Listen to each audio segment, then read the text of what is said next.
Comment savoir que tu as bien médité? Quand tu finis la méditation, il y a trop de questions dans ton esprit. Mais quand tu finis, tu as l'impression que tu connais tout là, tu as mal médité. Tu peux aller dans la Bible pour chercher la réponse à une question.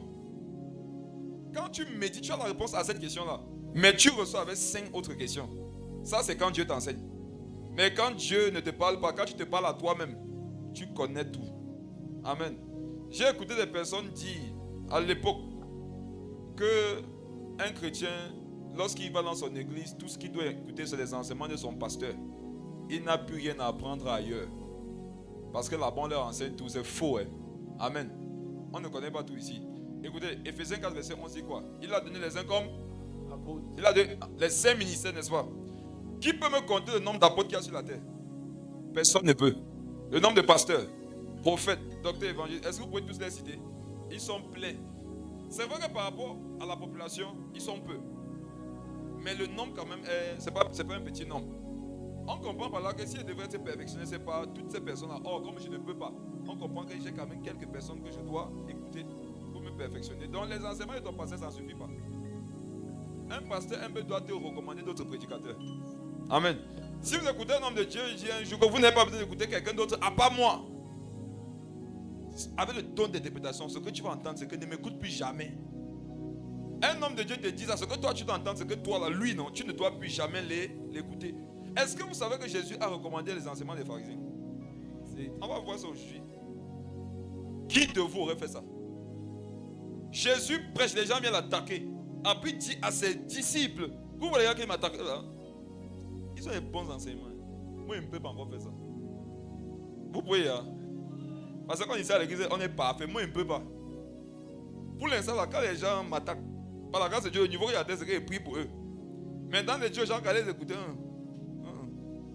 Chacun connaît son niveau avec Dieu. Il grandit encore. Pharisiens, Sadducéens, Zélotes, les meurtriers. Jésus dit, les gars, sur leur chaîne YouTube, les gars, ils profondément. Les gars, allez écouter. Mais seulement faites attention. Hein? Amen. Nous sommes dans le psaume 68. Si vous avez remarqué, souvent quand quelqu'un est tombé, ce qui va se passer autour de lui, c'est une manifestation du désert. Tout le monde va l'abandonner. Amen. Et j'ai compris en méditant encore sur ce passage que l'orphelin, ce n'est pas celui qui a perdu son père et sa mère. L'orphelin, c'est celui qui est seul. On a souvent rattaché l'orphelin, non, à celui dont le père et la mère, ou alors le père ou la mère ne sont plus là ou n'est plus là. C'est une définition très limitée. Est-ce que vous savez qu'il y a des orphelins, c'est-à-dire des personnes dont le père et la mère ne sont plus là, qui vivent mieux que certaines personnes qui ont 4 pères et 3 mères? Parce qu'en Afrique, il y a les femmes qui ont fait les enfants avec 4 pères. Amen. Chacun a cotisé. C'est pour ça que tu as 3 thèmes. Amen. Donc tu peux avoir 4 papas, 3 mamans, mais tu es 13 orphelins. Et il y a des personnes, quand vous les voyez, tout ce qui est autour d'eux, alors qu'ils n'ont pas de père et de mère, vous pouvez souvent les envier. Donc c'est quoi un orphelin? C'est quelqu'un qui est tombé dans le péché et dont les gens se sont éloignés. Amen. Je voudrais qu'on lise un passage. Psaume 68, verset 6. Psaume 68, verset 6. Oui. Le père des orphelins, le défenseur des veuves, c'est Dieu dans sa demeure sainte. Amen. Amen. Si quand quelqu'un est tombé dans le péché et qu'autour de lui ça a créé un désert et on peut l'attribuer la position ou le titre d'orphelin, qu'est-ce que Dieu dit qu'il est pour lui? Le père. J'aimerais que tu saches que quand quelqu'un est de nouveau, et même s'il est tombé dans le péché, Dieu reste son père. Je sais que vous déterminez la paternité de Dieu dans la vie des gens en fonction de ce que vous connaissez de leur vie. Ce n'est pas vous qui décidez qui est enfant de Dieu, qui ne l'est pas. Et je vais frapper ça très fort tout à l'heure. Les gens qui veulent vous faire croire que tant que vous n'avez pas fait ça, ce n'est pas la vraie repentance. Dieu ne vous a pas pardonné. On va voir au Dieu qui est le Saint-Esprit. Ou c'est Dieu ou c'est vous. Il y a les gens qui sont tellement orgueilleux que ils ont des pensées dans leur tête de la façon dont vous devez vous repentir. Pour être eux convaincus, pas Dieu, eux, que vous avez été pardonnés. Il va arriver sur vous et vous allez voir que vous êtes les pires pécheurs qui existent sur cette terre. C'était le comportement même des pharisiens. Amen. Bon, commençons les choses intéressantes. Romains, le chapitre 14. On a beaucoup parlé de ceux qui sont tombés, retrouvés, tout ça. Maintenant, je vais m'adresser à ceux qui croient, qui sont debout. Oh. Mes frères, Il n'y a rien de plus grave que d'être dans les ténèbres et de croire que tu es dans la lumière. Mes frères et sœurs, moi j'ai remarqué qu'il est plus facile d'amener un païen à la vérité qu'un religieux égaré dans les ténèbres qui pense qu'il connaît Dieu. Vous connaissez nos amis qui sont dans l'église là, non? Essayez de les citer. Quand tu parles avec 20, tu as l'impression que tu as parlé au même raisonnement. Si Dieu n'était pas moi, c'est qu'est-ce que je me suis levé ce matin? Romains chapitre 14. Je voudrais qu'à la fin de ce partage, que chacun ici voit sa propre misère. Je pense que depuis 4 dimanches qu'on est sur ce jeu-là, Dieu t'a fait beaucoup de bien. On en a parlé un peu, mais aujourd'hui je vais m'approfondir dans ce cadre-là. Je vais m'adresser à ceux qui croient qu'ils sont debout. Romains 14, verset 4. Romains 14, verset 4. Lis ça fort. Qui es-tu, toi qui juges un serviteur d'autrui, s'il se tient debout ou s'il tombe, cela regarde son maître. Mais il se tiendra debout, car le Seigneur a le pouvoir de l'affermir. Amen. Amen. Dites Amen à la parole. Amen. La Bible dit, écoutez, le Seigneur, je vais vous montrer un caractère de Jésus aujourd'hui que vous devez copier. Et je comprends davantage pourquoi les gens pouvaient croire que Paul encourageait le péché. Par rapport aux vérités qu'on va voir aujourd'hui, vous allez voir que si vous n'êtes pas mature, vous allez dire que certains prédicateurs encouragent le péché alors que c'est juste qu'ils ont le cœur de Dieu. Et si vous êtes aussi humble, vous allez voir que les fruits qu'ils portent, avec la mentalité que vous pensez d'eux, c'est-à-dire d'encourager soi-disant le péché, vous allez voir qu'ils ont plus de fruits que vous. Amen. On dit, qui es-tu? Toi qui fais quoi? Qui juge? Qui juge qui? Le serviteur d'autrui. Qui fasse quoi? Qui se tient debout ici. Ou qui tombe. Donc, celui dont on parle là, il peut se tenir debout ou il peut tomber.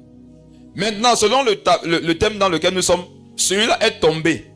Mais il faut écouter quelque chose. N'oubliez jamais, selon Josué 1, verset 8, méditer là, c'est se faire des images. Donc, quelqu'un est tombé, non? Mais, c'est à moi qu'on vient demander qui je suis. Amen. Quelqu'un tombe dans le péché là-bas. Mais c'est à moi qu'on vient demander, tu es qui? On ne demande pas ce gars qui est tombé dans le péché. On demande ça à moi qui ne suis pas tombé, mais qui le regarde. Parce que, regardez, il y a beaucoup, si vous pensez que quand les gens ont mal fait, Dieu les regarde. Non. Quand quelqu'un a mal fait, Dieu regarde ceux qui n'ont pas mal fait. Comment ils vont le regarder? Ce qui est dans ton cœur, c'est que quand quelqu'un est tombé, Dieu le regarde, il n'est pas content, Dieu est fâché, Dieu va le frapper. Quand ton frère tombe, Dieu te guette. Qu'est-ce qu'il va penser dans son cœur? Comment est-ce qu'il va traiter le cas? Actuellement, qu'est-ce qu'il est en train de dire? Qu'est-ce qu'il est en train de penser? Toutes les pensées des cœurs des gens qui soi-disant ne sont pas tombés sont exposées lorsque quelqu'un a mal fait. Rappelez-vous, c'est quand la tranche de la femme est perdue, elle a allumé et elle a balayé. Ça veut dire que le coin était sale. Amen.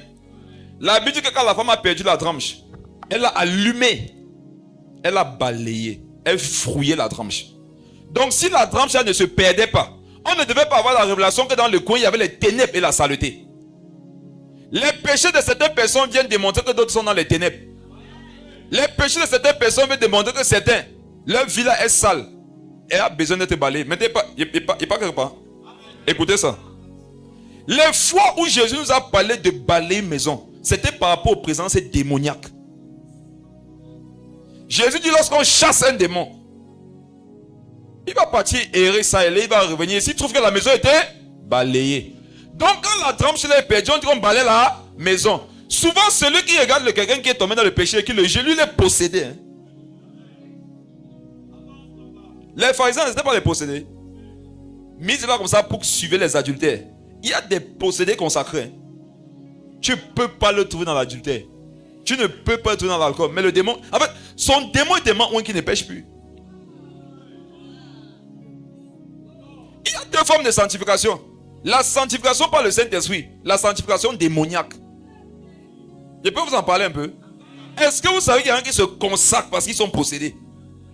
Donc quand le gars a pris 6 heures, c'est quelqu'un qui veut me lever des 6 heures de prière ici. Dans ma prédication, ça va chauffer. Il faut m'expliquer comment il n'arrive pas à prier au moins 2 heures. Il ne prie pas 6 heures parce qu'il aime Dieu. Il prie 6 heures parce qu'il est orgueilleux. Dans le but de venir vous dire que, frère, Cette nuit, quand je priais pendant... En fait, ce qui va dire n'a rien. On n'a pas besoin de savoir qu'il a prié 6 heures. Il va directement classer les chiens ici parce que, regardez, je sens, après ces 6 heures que j'ai passé en prière, je sens qu'on doit mettre des chaises ici. Et regarde, tu peux simplement dire qu'on met des chaises ici et sans dire ça. Tu n'es pas blessé. Ça, c'est les gens possédés. Et laissez-moi vous dire que la pire possession, elle n'est pas démoniaque. La pire possession, c'est le fait d'être possédé par soi-même. C'est facile de chasser le démon d'un corps. C'est difficile de chasser quelqu'un de lui-même. Il y a les gens, ils sont tellement fiers d'eux, remplis d'eux. Les changer, frère, c'est dur. Et généralement, ce sont ceux qui lisent ce livre. C'est pour ça que quand quelqu'un a péché, mon ami, ce n'est pas... Regarde, l'urgence de Dieu, ce n'est pas venir dire à quelqu'un que tu as mal fait. L'urgence de Dieu, c'est de se rassurer que ceux qui croient avoir bien fait là connaissent d'abord leur état. Ceux qui vont finir avec les gens, il ne brisera pas le roseau cassé. Qui n'a jamais vécu ça? Quelqu'un est venu soi-disant pour t'aider dans les affaires de Dieu, mais il t'a détruit. Quelqu'un vient te voir en secret, te dit que frère, c'est pas mon habitude. Je ne sais pas ce qui s'est passé. Je traversais un moment difficile, je suis tombé, j'ai commis tel péché. Le possédé de lui-même. Quoi? Tu as fait ça, frère? Je comprends mon songe que j'ai eu hier sur toi. J'ai eu un songe. Moi, si souvent dans mes songes, c'est moi qui poursuis les gens. Mais je t'ai étonné que toi, tu me poursuivais. Avec un couteau. Donc, tu es un sorcier. Tu ne pas de nouveau. Comment avec le Saint-Esprit tu as pu faire ça? Hey, moi-même me répands. Il y a des choses que le diable un peu tenté et dit. Moi, on va dire que quoi? Un chrétien rempli du Saint-Esprit, il peut faire quoi au cinéma? Est-ce que tu peux voir Jésus? Il est chaud au cinéma. Mais pendant que tu dis ça, non, il y a le Saint-Esprit qui te dit que bon, regarde, toi, hier, non, tu as un peu joué le game sur ton téléphone, non? Est-ce que tu me vois, moi, Yeshua, jouer le game? Votre affaire de... Regardez, je me répands de ça. Le fait de discerner la volonté de Dieu par le fait que, est-ce que si c'était Jésus, il aurait fait ça? Jésus mange le coq. Tu es sûr qu'au moment à midi, quand il faut manger, on dit Jésus. Jésus lui mange souvent la parole, les 40 jours, 40 nuits. Donc si tu veux vivre comme Jésus, il faut jeûner. 40 jours en désordre. Je vous disais dernièrement par rapport à cette question que j'ai vue dans le groupe, on ne répond pas à une question biblique de façon profonde pas. Ce n'est pas biblique. C'est très bas. Quand tu dois répondre à une question de dire que non, ce n'est pas biblique. Si on doit partir sur ton affaire que ce n'est pas biblique, tu ne vas pas t'en sortir. Tu ne vas pas t'en sortir. Donc quand vous dites à un chrétien que ne fait pas ça parce que ce n'est pas biblique, ce n'est pas suffisant. Je vous avais enseigné que ce qui doit être biblique, c'est la doctrine. Hébreux 6, la doctrine doit être biblique. Le reste là, frère, ce sont des questions, on a des avis, ce sont des avis. Tu ne veux pas avoir la carte d'identité, c'est ta liberté. Mais le jour où la police va te fouetter au commissariat, ne crois pas que ce sont les persécutions. Revenons ici. Quelqu'un a péché sa mort, on demande qui es-tu? Pourquoi Dieu dit que qui es-tu? Sur une façon, il dit que regarde, ne réfléchis pas trop sur le cas de l'autre. Toi-même, est-ce que tu sais qui tu es? Vous savez pourquoi? Parce que le meilleur moment où tu peux te tromper sur ton identité, c'est quand tu es conscient des manquements de l'autre. Je vous prouve ça. Il y en a ici, vous pensez que vous êtes saint parce que vous n'êtes pas catholique. Regardez l'autre. Quand tu as conscience de ta sainteté, en fait, quand tu es conscient de ta sainteté en fonction des manquements de l'autre, tu n'es même pas converti. Si la chose qui te convainc que tu es dans la lumière, c'est le fait d'être témoin que les autres sont dans les ténèbres, tu es dans des ténèbres pires que les siens. Que le serviteur de quelqu'un tombe ou qu'il se relève, on dit que toi là, tu es qui? Qui es-tu? Mes frères et sœurs, est-ce que vous savez que chaque fois que nous sommes témoins que quelqu'un est tombé dans le péché, Dieu veut qu'on a médité sur nous? Maintenant, tu vois toi qui es au courant du péché de tout le monde là, non? Imagine le nombre de méditations que tu dois faire sur toi. Et Dieu, si Dieu dit qu'on peut lui prêter des choses, ça veut dire que lui-même, il y a des gens qui lui doivent quelque chose, non? Tous les fois où tu étais témoin des manquements de quelqu'un et ça ne t'a pas poussé à aller faire une méditation, parce que tu dois Dieu Il y a des méditations que tu dois au Seigneur. Quelqu'un a mal fait, mais Dieu me dit, qui es-tu? Chaque fois que je suis au courant que quelqu'un a mal fait, je dois savoir qui je suis. Et quand tu vas aller devant le miroir, mes frères, c'est qui est beau? La question aussi, c'est pour que tu ailles devant le miroir. Et le miroir, c'est Christ. Au moment où tu regardes l'autre, tu peux croire que tu es quelqu'un de bien. Mais quand tu penses à qui je suis moi-même, tu te regardes dans le miroir, frère. Quand tu vois la perfection de Jésus, et tu te mires, tu ne peux pas parler dans la vie de l'autre. Amen. Tu ne peux pas. Comment on reconnaît les gens qui ont une réelle intimité? Ils parlent difficilement des manquements des autres. Parfois, c'est parce que la nécessité leur a imposé, parce que quand ils méditent sur leur propre vie, c'est pas trop ça. Et je vais vous montrer quelque chose tout à l'heure. Qui es-tu? Pose-toi la question, qui suis-je? Laisse l'autre, hein. Sois devant Jésus. Pose-toi la question, dis qui suis-je? Ça veut dire si on met Jésus, mais là, qui suis-je? Qui suis-je? Ton orgueil, c'est parce que tu te compares à l'autre. Non, compare-toi à Jésus. Mes frères et sœurs, quand tu as 4 de moyenne, il peut y avoir quelqu'un dans ta classe qui a 3 de moyenne, non? Bon ou faux? Oui. Est-ce que tu ne le dépasses pas? Mais tu as échoué, non? Tu peux dépasser un frère, mais tu ne pars pas au ciel. Tu peux être plus saint que moi, mais tu n'es pas consacré aussi à Dieu. 7 de moyenne, 6 de moyenne, tout ça là, c'est échoué. Et moi, j'ai remarqué que dans l'église, beaucoup de gens ont 4 de moyenne, mais quand ils parlent, les gens qui ont 2 de moyenne, tu crois qu'ils ont le tableau d'honneur? C'est l'année prochaine que tu vois que ils sont dans la même classe. Et comment te reconnaître? Regarde, tu dénonces beaucoup les autres, mais tu es toujours là. Ça ne te dit rien. Qui es-tu, toi qui juge? Voilà quelqu'un qui devait être en train de méditer, qui est en train de juger les autres. Donc en fait, Dieu t'attend dans la chambre à genoux en train de pleurer. Mais il te voit dehors au tribunal avec le marteau. Il dit que c'est quoi? Quel péché? Non, on va prier. Il est comment? 3 jours de jeûne à sec. Il dit que la soeur, c'est quoi? Oh, elle a chromé la poutre. Toi là, bon. Son jugement, c'est que tu n'es pas totalement converti. Donne toute ta vie à Jésus. Oh, homme de Dieu, monsieur a baptisé. Ton baptême est annulé. Donc tu es baptisé, tu mets la poutre comme ça. Amen. Qui es-tu, toi, qui juge le secteur de Dieu? Qu'il fasse quoi? Qu'il tombe. Ou qu'il? Ça veut dire que le serviteur dont on parle, il peut tomber, il peut se relever. On dit que cela regarde qui? Parlez fort, cela regarde qui? Ça veut dire que si tu veux régler son cas, tu dois aller régler ça avec qui? Oh, son maître, c'est Jésus, c'est un miroir. Donc, quand quelqu'un a mal fait, s'il est enfant de Dieu, normalement, je dois aller régler la question de son cas là. Avec qui? Son maître, qui est Jésus. Ah, Jésus, c'est un miroir. Si tu t'approches de Jésus, avec le nom de quelqu'un, au fur et à mesure que tu t'approches de Jésus, ce que tu vas voir, c'est ton propre état. Je ne crois pas en vous qui dites que vous avez une vie de prière de laquelle vous sortez toujours avec les informations sur les autres. David, dans la présence de Dieu, dit Seigneur Jésus, ma faute est toujours devant ma face, je la vois sans cesse. Il y a les gens devant Dieu, ils voient la faute sans cesse des autres. Vous n'êtes pas devant la face de Dieu. Comment savoir que tu es en face du miroir, tu vois qui? Ma soeur, si tu es en face d'un miroir, tu me vois, tu n'es pas une sorcière que tu es quoi? Amen. Dis à ton voisin, qui vois-tu quand tu te mires? Il y a des gens qui se mirent aussi, ils voient les autres. C'est toi qui as besoin de délivrance.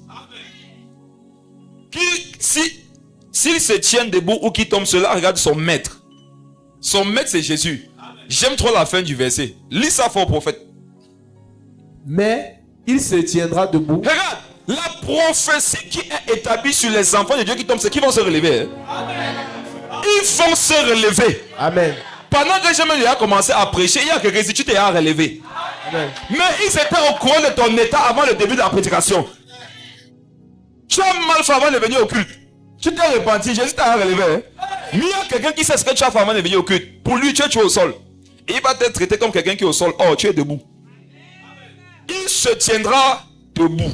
C'est la prophétie qui est sur quelqu'un. En fait, quand tu vois un frère, une soeur qui a mal fait, tu dois prophétiser sur lui ce que Jésus a prophétisé.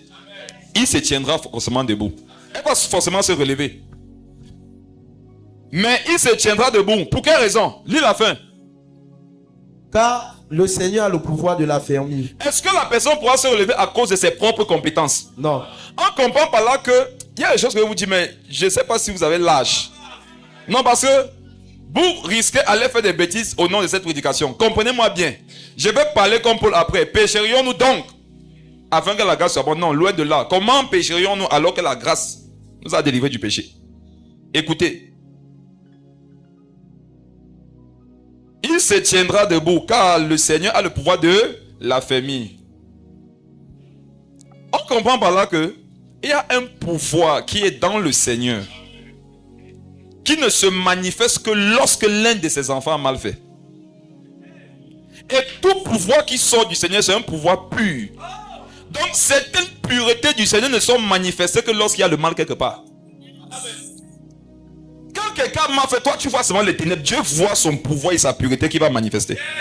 C'est pour ça qu'il y a beaucoup le péché, il y a beaucoup la grâce. Regardez.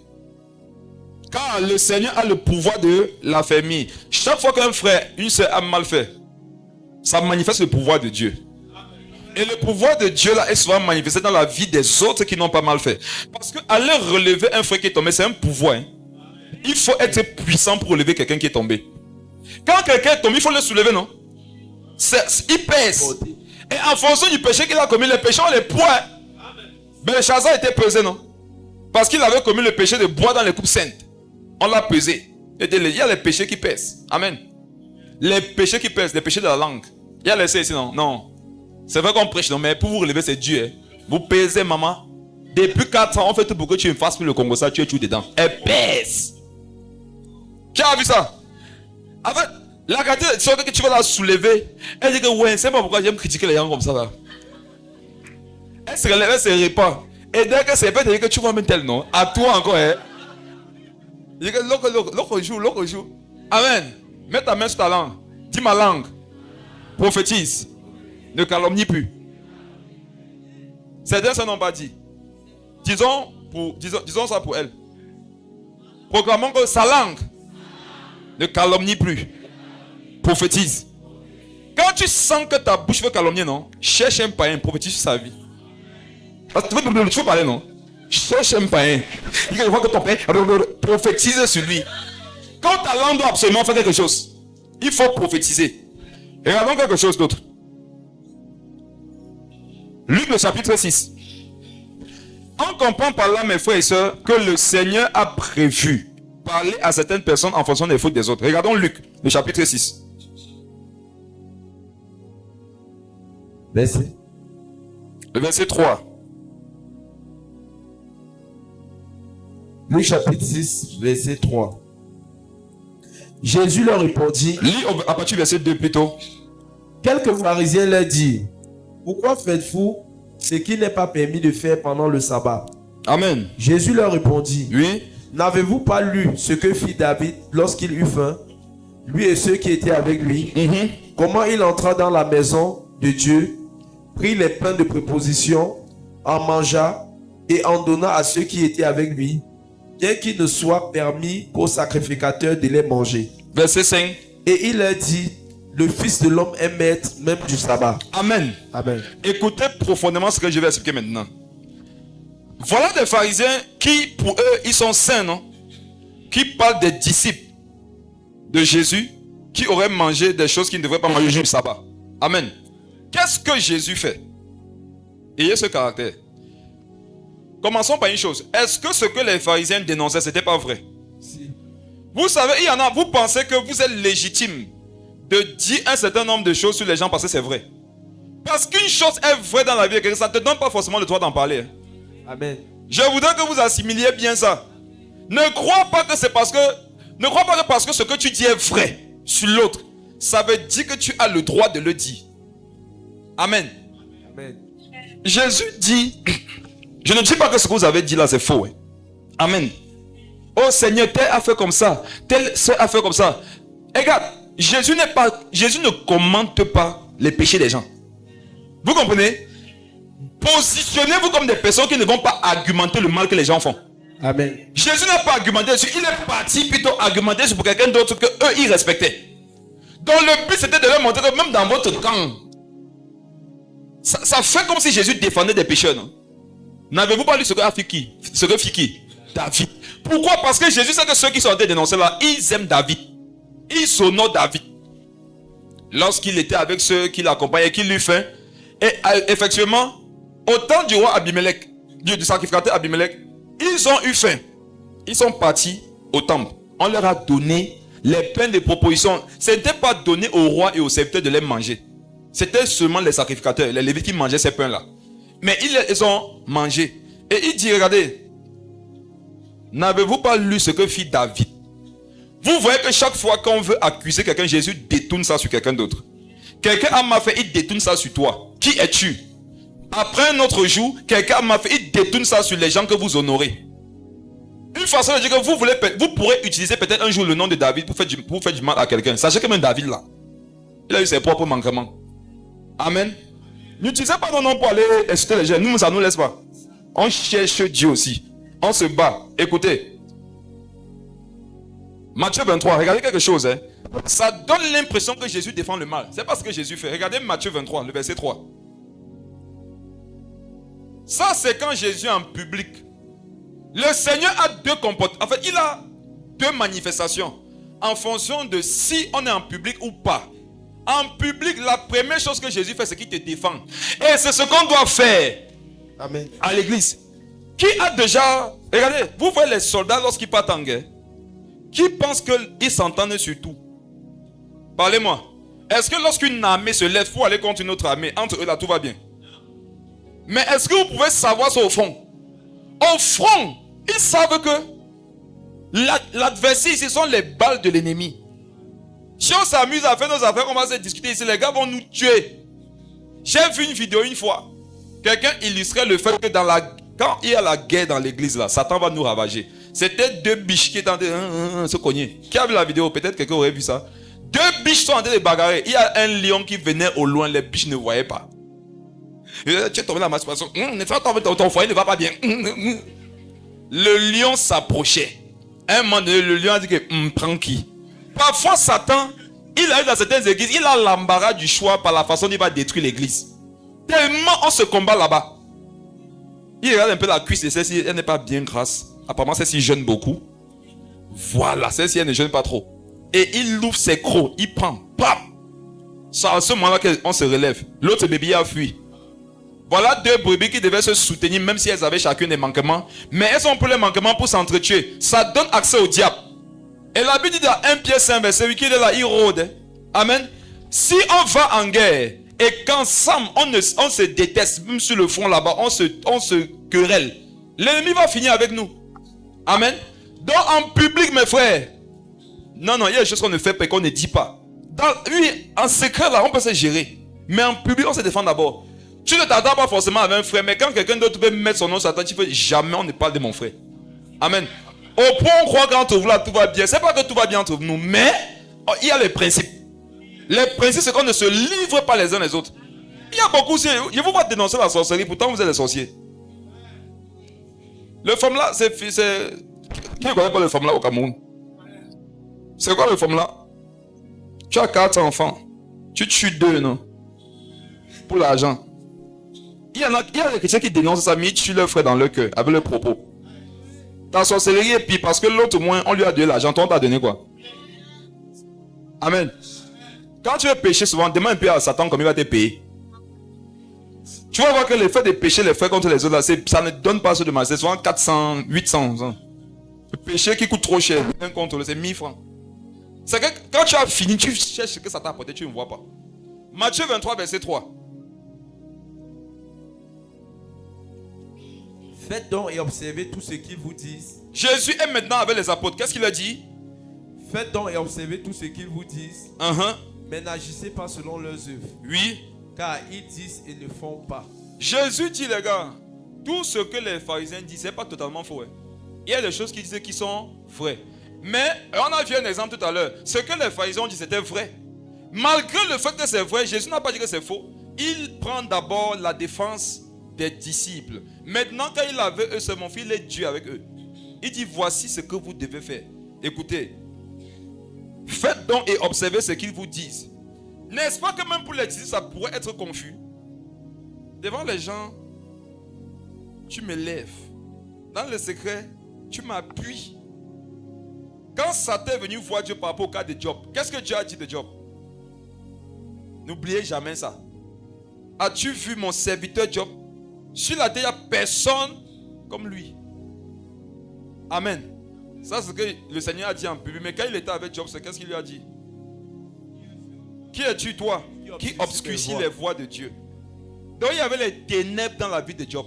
Mais devant Satan, Dieu a dit que Job, qui est comme lui? Amen. En fait, ça se vit souvent. Et toi-même, tu te demandes si Dieu te manque. Tu as passé une semaine, non? Tu n'as pas prié. Tu n'as pas médité. Tu sais comment tu as jonglé. Le Seigneur parle à son serviteur. Il dit, prophétise telle chose sur ma fille. Il dit, ma soeur, lève-toi. Le Saint-Esprit me dit, toi là, tu es une femme de réveil. Je te vois. Le Saint-Esprit me dit que tu n'es pas appelé à prier. Tu es appelé à être la prière. Il dit, je vois. Et c'est vraiment la prophétie de Dieu. Il dit, je vois les évangiles, mais je vois Saint. Je demande au Saint-Esprit, pourquoi Saint? Dieu me dit que tu es un évangile. Et regarde, quand elle s'est mise à genoux, elle pleure. C'est pas que c'est la vérité, c'est qu'elle sent l'affichage. En fait, quand tu es bas, Dieu te lève. Et demain te lève, tu as même honte. L'homme, quand tu es bas, il te bassise encore plus. Mais Dieu te lève. Et où il t'a mis là, toi-même tu comprends qu'ici, il faut que je change vite. Amen. Il dit, toi, dans la vraie vie, tu ne pries pas. Hein? Il dit, tu as appelé à encadrer les gens dans la prière. Tous ceux qui vont te trouver, qui ne prient pas, lorsqu'ils vont seulement t'appeler, au son de ta voix, un esprit de prière viendra sur eux. C'est pas que c'est la confirmation de ce qu'elle avait reçu, c'est que Dieu l'exauce. En fait, Dieu nous répond par l'amour. Amen. Quand tu fais mal, Dieu t'encourage, il te console. L'homme, bon, précisons l'Africain noir. L'Africain noir, sa particularité c'est que 2006, 2025, tu fais bien. Il dit non, c'est bon. 2026, tu fais une fois mal. Regarde, il va te faire oublier ta date de naissance. Ce qu'il va te dire, ce qu'il va te faire. On va te dire que toi là, tu as fait quelque chose de bien. Toi-même, tu ne vas pas croire. Ce n'est pas le cœur de Dieu là-bas. Le cœur de Dieu va venir dans dans beaucoup d'handicaps. Il va d'abord se focaliser sur ce que tu fais de bien. Et de ça, il va t'encourager à corriger ailleurs. C'est ce que Dieu fait. Dieu ne vient pas, il ferme les yeux sur ce qu'on a fait de bien et il s'accroche sur ce qu'on a fait de mal et il cogne dessus. Ça, c'est décourageant. Amen. Relis le passage. Faites donc et observez tout ce qu'ils vous disent. Mais n'agissez pas selon leurs œuvres. On comprend par là qu'il y en a qui parlent et qui ne le font pas. Et généralement, moi j'ai remarqué que ceux qui parlent beaucoup, ils ne le font pas. Ceux qui parlent beaucoup par rapport au manquement des autres là, si vous vérifiez leur vie, ils ne font pas eux-mêmes. Regardons quelque chose. Matthieu encore 17. Disons Matthieu 17.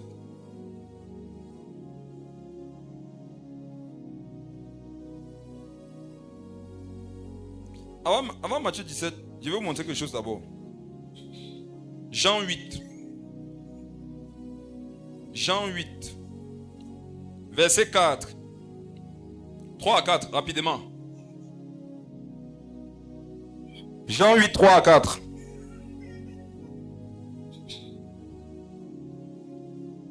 Jean 8, 3 à 4. Alors les scribes et les pharisiens amenaient une femme surprise en adultère. Oui.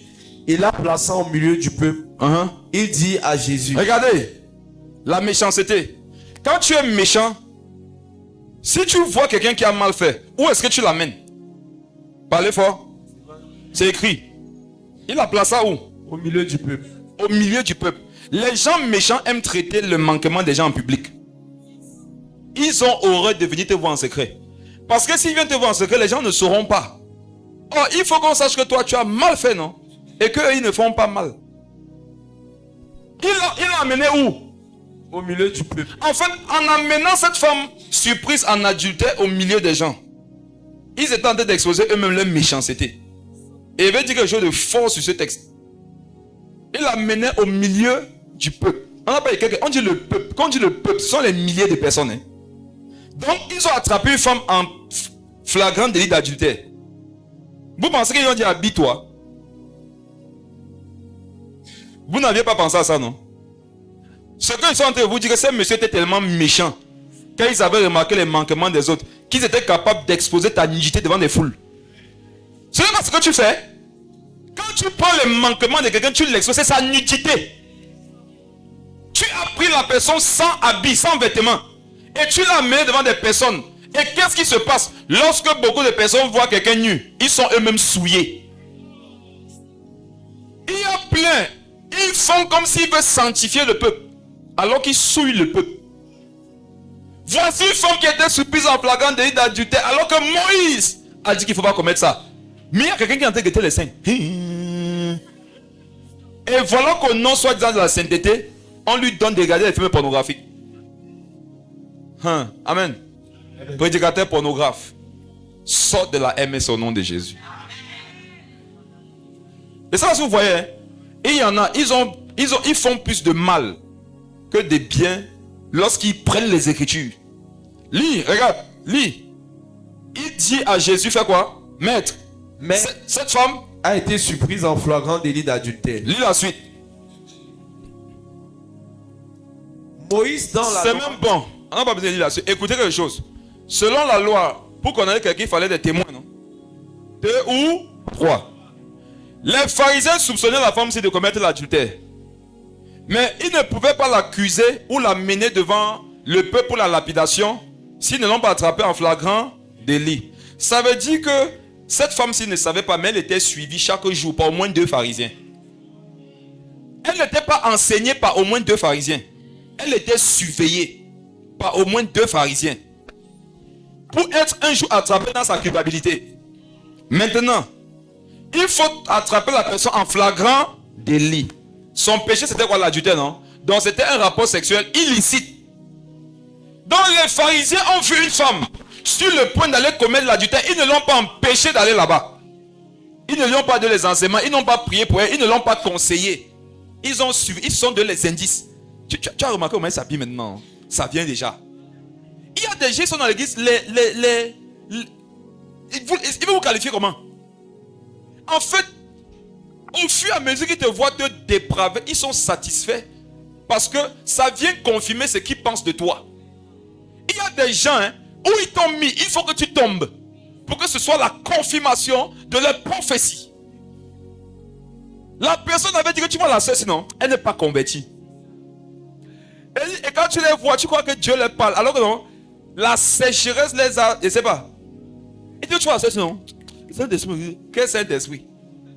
Quel Saint-Esprit? Esprit de pharisianisme, le Saint-Esprit. Et comme il a dit que la sœur n'est pas convertie, il faudrait que la sœur fasse des choses qui confirment que ce qu'il avait dit là, c'est la vérité. Dans le jour où il te voit, tu es mal habillé, il ne vient pas t'interpeller. Il te fait que tu avais dit quoi? Regarde l'habillement. Comment il vous parle? Tu vois même maintenant, je vois encore. Après, ne sois pas surpris que tu apprends qu'elle est tombée avec un frère. Et quand il a dit ça, qu'est-ce qu'il souhaite dans son cœur? Qu'elle tombe avec un frère. Et le jour où la frère tombe, parce qu'il a justement maudit, il vient dire que frère, est-ce qu'il parle de ça? Il fait ça. Est-ce que les gens ont parlé trop? Tu dis quoi? Tu as vu? Et il se sent alors qu'il est méchant. Donc, ils sont attrapés en flagrant délit. Donc, les gars ont vu les deux pour un temps, coucher ensemble. Lorsque tu vois 2 personnes avoir des rapports, on appelle ça quoi? La pornographie. Donc, voilà quelqu'un qui veut condamner l'adultère. Alors que dans sa chambre, il y a les CD. Alors que dans son téléphone, il y a les vidéos. Comment vous expliquez que vous avez le téléphone d'un chrétien? Il y a les dossiers avec les codes. Alors qu'il ne travaille pas au service de l'enseignement. Le gars est au chômage. Et dans le dossier du chômage, il a un chômeur avec mention d'ancienneté. Mais dans son téléphone, il y a les codes. Est-ce que toi qui es assis là, tu peux nous donner ton téléphone pour 1 heure? Est-ce qu'on peut se balader dans ton téléphone sans un moment donné faire oui? Amen. Donc les pharisiens avaient le téléphone avec les films pornographie dedans. Mais quand ils apprenaient qu'une femme a trompé son mari, ils disaient quoi? Amenez les yeux sur les cailloux. Quoi? Le frère, s'il n'a pas prié 10 minutes, nous autres qui prions 3 ans, on fait comment? On est bon sur les hommes? Amenez-le ici. Ah. Il n'a pas encore lu toute la Bible 1 an. Donc nous qui lisons la Bible 8 fois par an, nous sommes bêtes. Donc nous, on ne travaille pas. Amen. Quand vous voyez quelqu'un faire ça, mon frère, c'est pas Gamaliel, c'est le père dans la foi de Gamaliel. Ils ont constaté la porte, ils ont amené la femme devant Jésus. Voici maintenant où Jésus a fini avec eux. Regardez. Romains 2. Romains 2, 22. Romains 2, 22. Romains 2, 22. Oui, écoutez. Toi qui dis ne pas commettre. Très bien. Parce que si tu disais ça comme tu avais dit, c'était plus ça. Toi qui dis. C'est important, hein.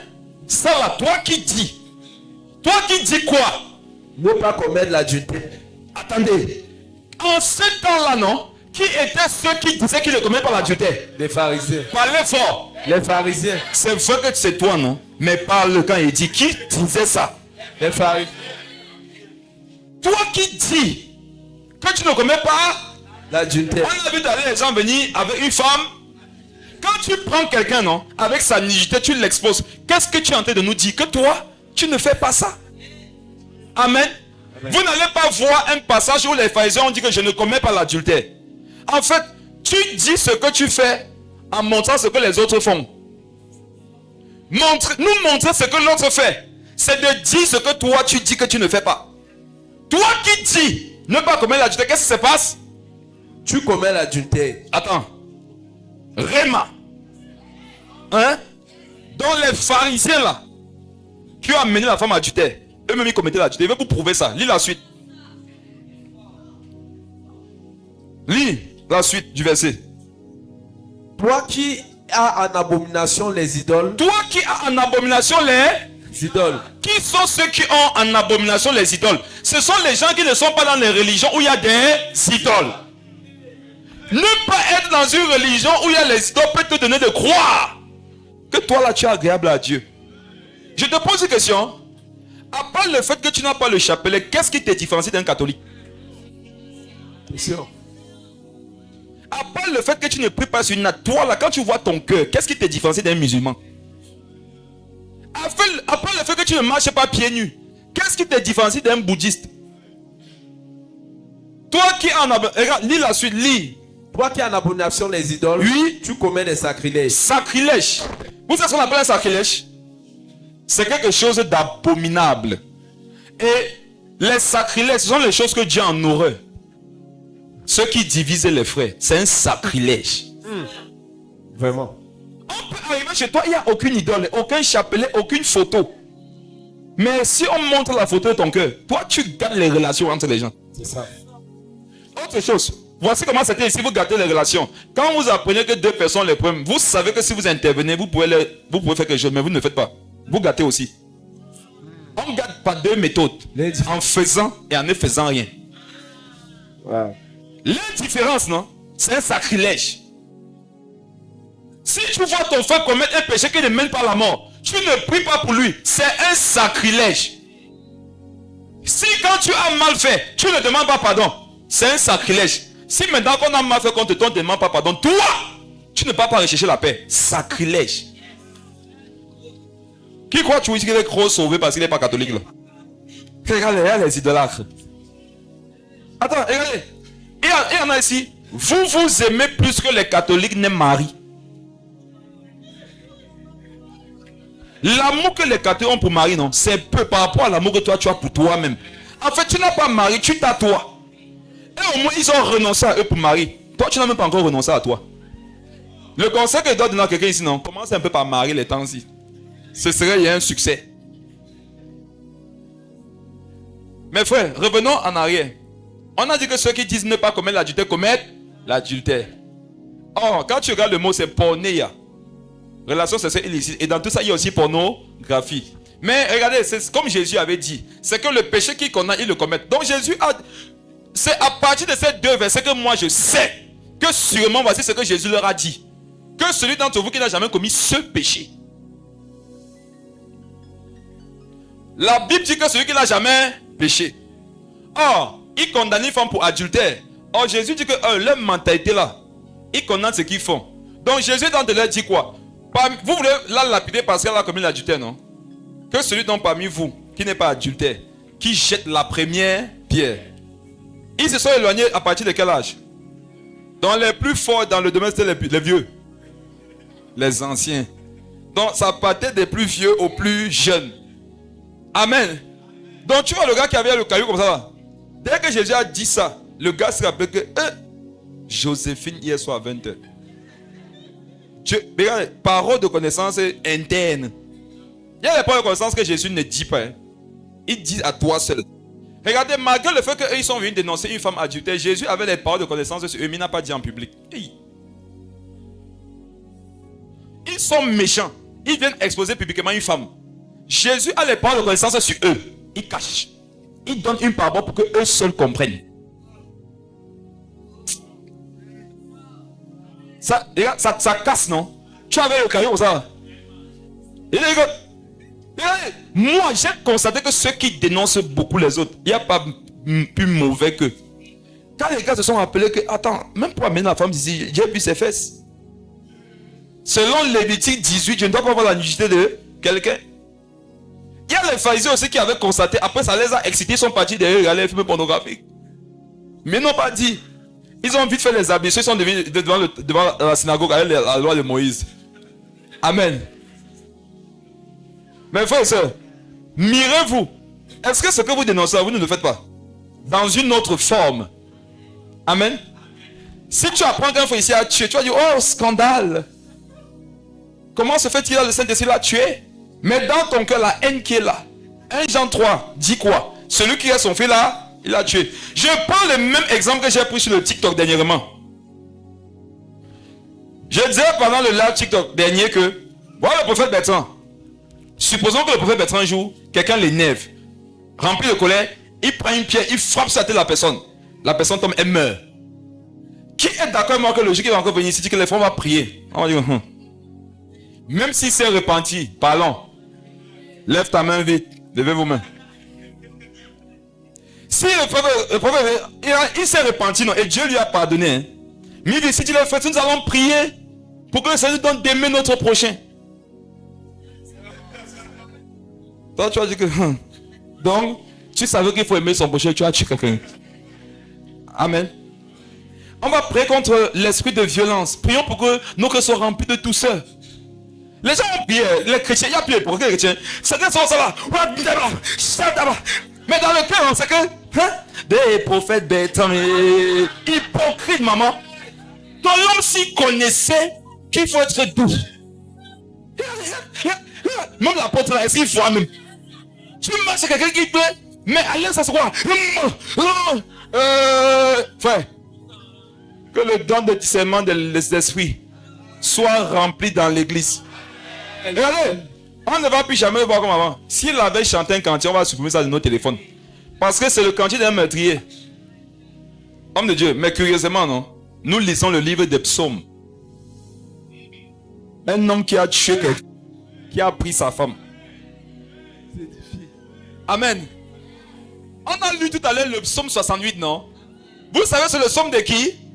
C'est le psaume de quelqu'un qui a un jour, il fait cela, et quand vous mettez fait les images, David, les femmes, c'est la vie que... C'est pas une chose que les enfants font. Nous, on fait ça quand on était petits. Une grande soeur, une cousine passe à laver. Les toilettes, c'est les tôles. Il y a les trous. Hey, mon frère, tu peux laver tes yeux. David, regardez un roi. Il se rabaissait comme les enfants. Il peut guetter les femmes qui se lavent. Après, il dit que c'est qui là-bas? Comme un pervers. On dit que la femme est mariée. Il dit que, hey, tu es son mari là. Regardez David. Il a pris la femme de quelqu'un, il l'a enceinté. Imaginez que, hey, qu'elle a porte, wow.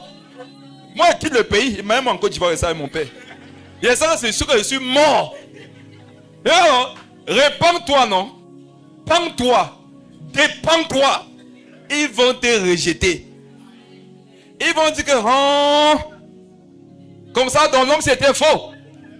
Heureusement que partout il y a la lumière, les ténèbres finissent sur peut-être.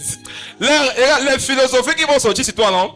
Je comprends, tu vois, quand il prêchait, sa femme le regardait d'un œil. Donc, elle savait. Elle savait. Elle supportait seulement parce qu'elle ne voulait pas gâter le ministère. Je comprends. Un jour, j'ai eu un songe. Mes frères, tentez de tomber. Vous allez voir que les gens songent sur vous. Si tu ne veux pas être au courant des songes, je te donne un conseil, ne tombe pas toi. Parce qu'il y en a ici, vous êtes à mort. Dans le songe, certaines personnes, vous êtes à mort, vous en enfer. Ils attendent seulement une petite erreur. Que j'avais habité. Regarde, ma soeur, moi, Dieu me parle. Tu vois, quand la porte est tombée, ça m'a pas étonné. J'avais fait un songe. Je l'ai vu l'état de courir. J'ai dit que, après, tu cours nu, pourquoi? Il m'a dit que c'est ta vie. C'est ma vie. Tentez de tomber. Il y en a ici les faux prophètes. Le prophétie soit après que le sujet soit mort. Faux prophète que vous êtes. Il dit, vous regardez, vous dites faux. Faux prophète que vous êtes. Donc, Dieu t'a parlé pour ma vie. Je suis entré en enfer. Dieu, ton esprit de prophétie me laisse pas en enfer.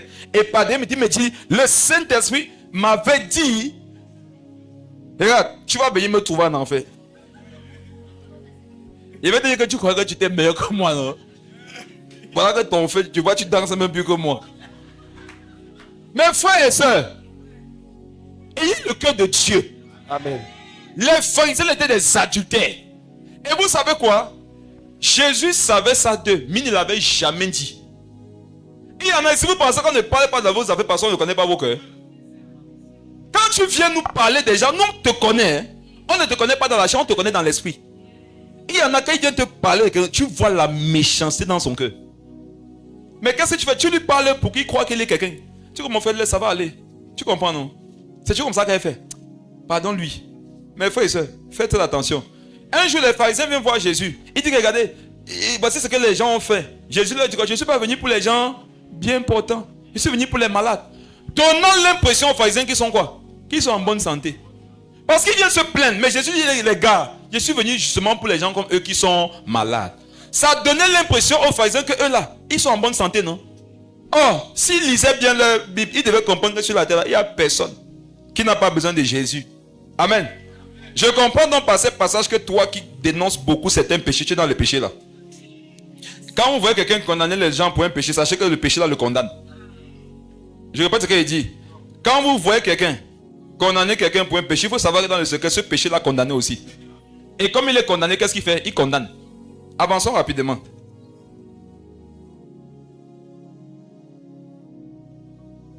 Deux Thessaloniciens 3.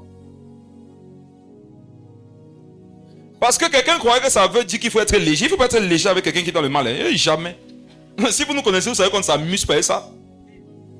2 Thessaloniciens 3, le verset 14.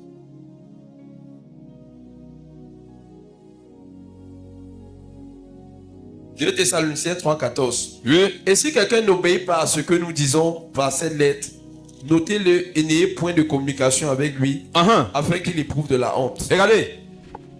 Quand on te défend en public, c'est pas qu'on est d'accord avec toi. Ne crois pas qu'on va venir te flatter dans le secret. Attendez, qui a remarqué qu'il parle bien de vous?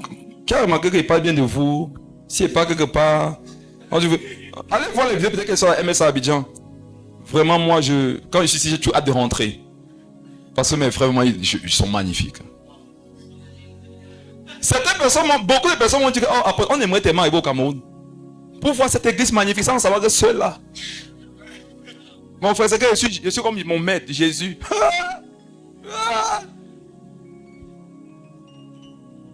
Je dis vraiment, moi, j'ai une équipe magnifique. Que tous les frères ici du Cameroun, frère, la gloire de Dieu. Et quand les gens m'écoutent sur les matchs, ils disent que non, sûrement dans l'église de l'apôtre là, non, ça ne rigole pas. Quand il est ferme là, c'est que tous là-bas, ils voient les anges comme ça là. Souvent ils préparent le coquille et les anges. Sans savoir, mon frère, que souvent où il y a Jésus, il y a Judas Iscariote. La consolation, c'est qu'il y a aussi Pierre, Jacques et Jean. Amen. Mes frères et sœurs, lisons quelque chose. 2 Thessaloniciens 3, verset 14.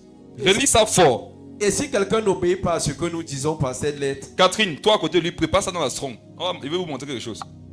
Lis ça.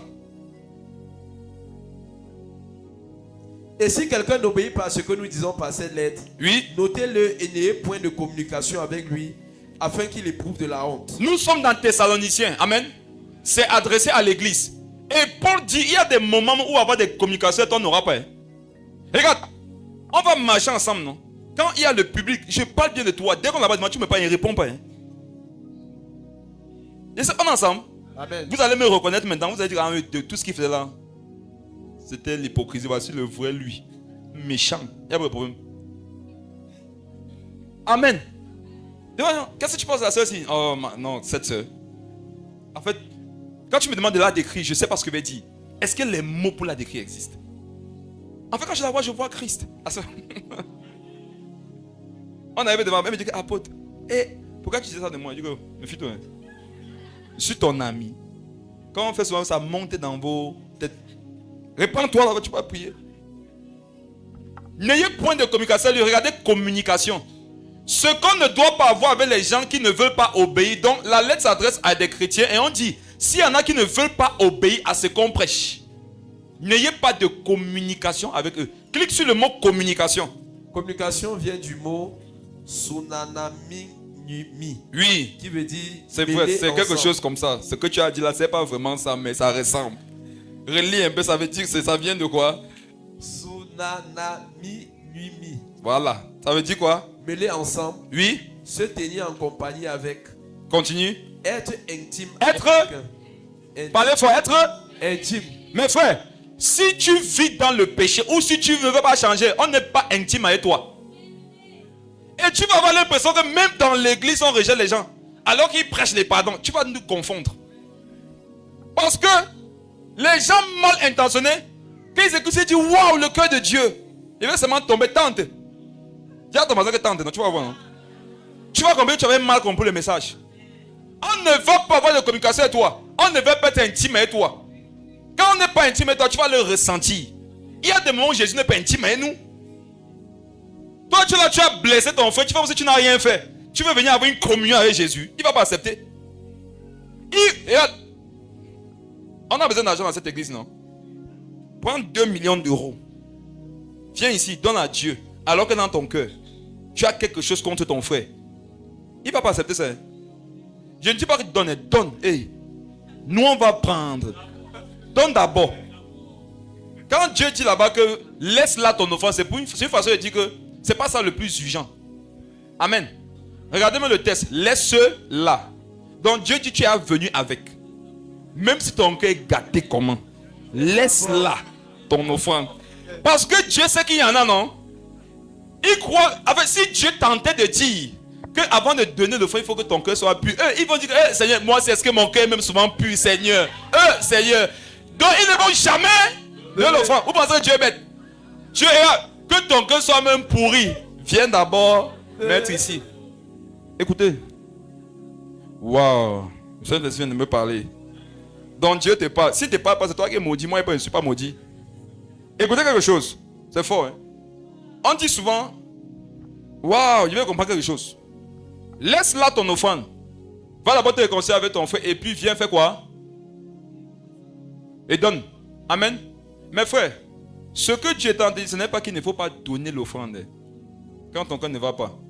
Quand il dit laisse là, on laisse l'offrande où? Dans le tronc. Donc laisse dans le tronc ton offrande. Va te réconcilier. Quand tu vas te réconcilier maintenant, Dieu considérera que ce que tu avais mis dans l'offrande là, tu le lui as donné. Amen. L'argent ne va pas échapper au Seigneur. Quand tu commences à prêcher, tu touches l'argent, on dit que tu vois, il a détourné.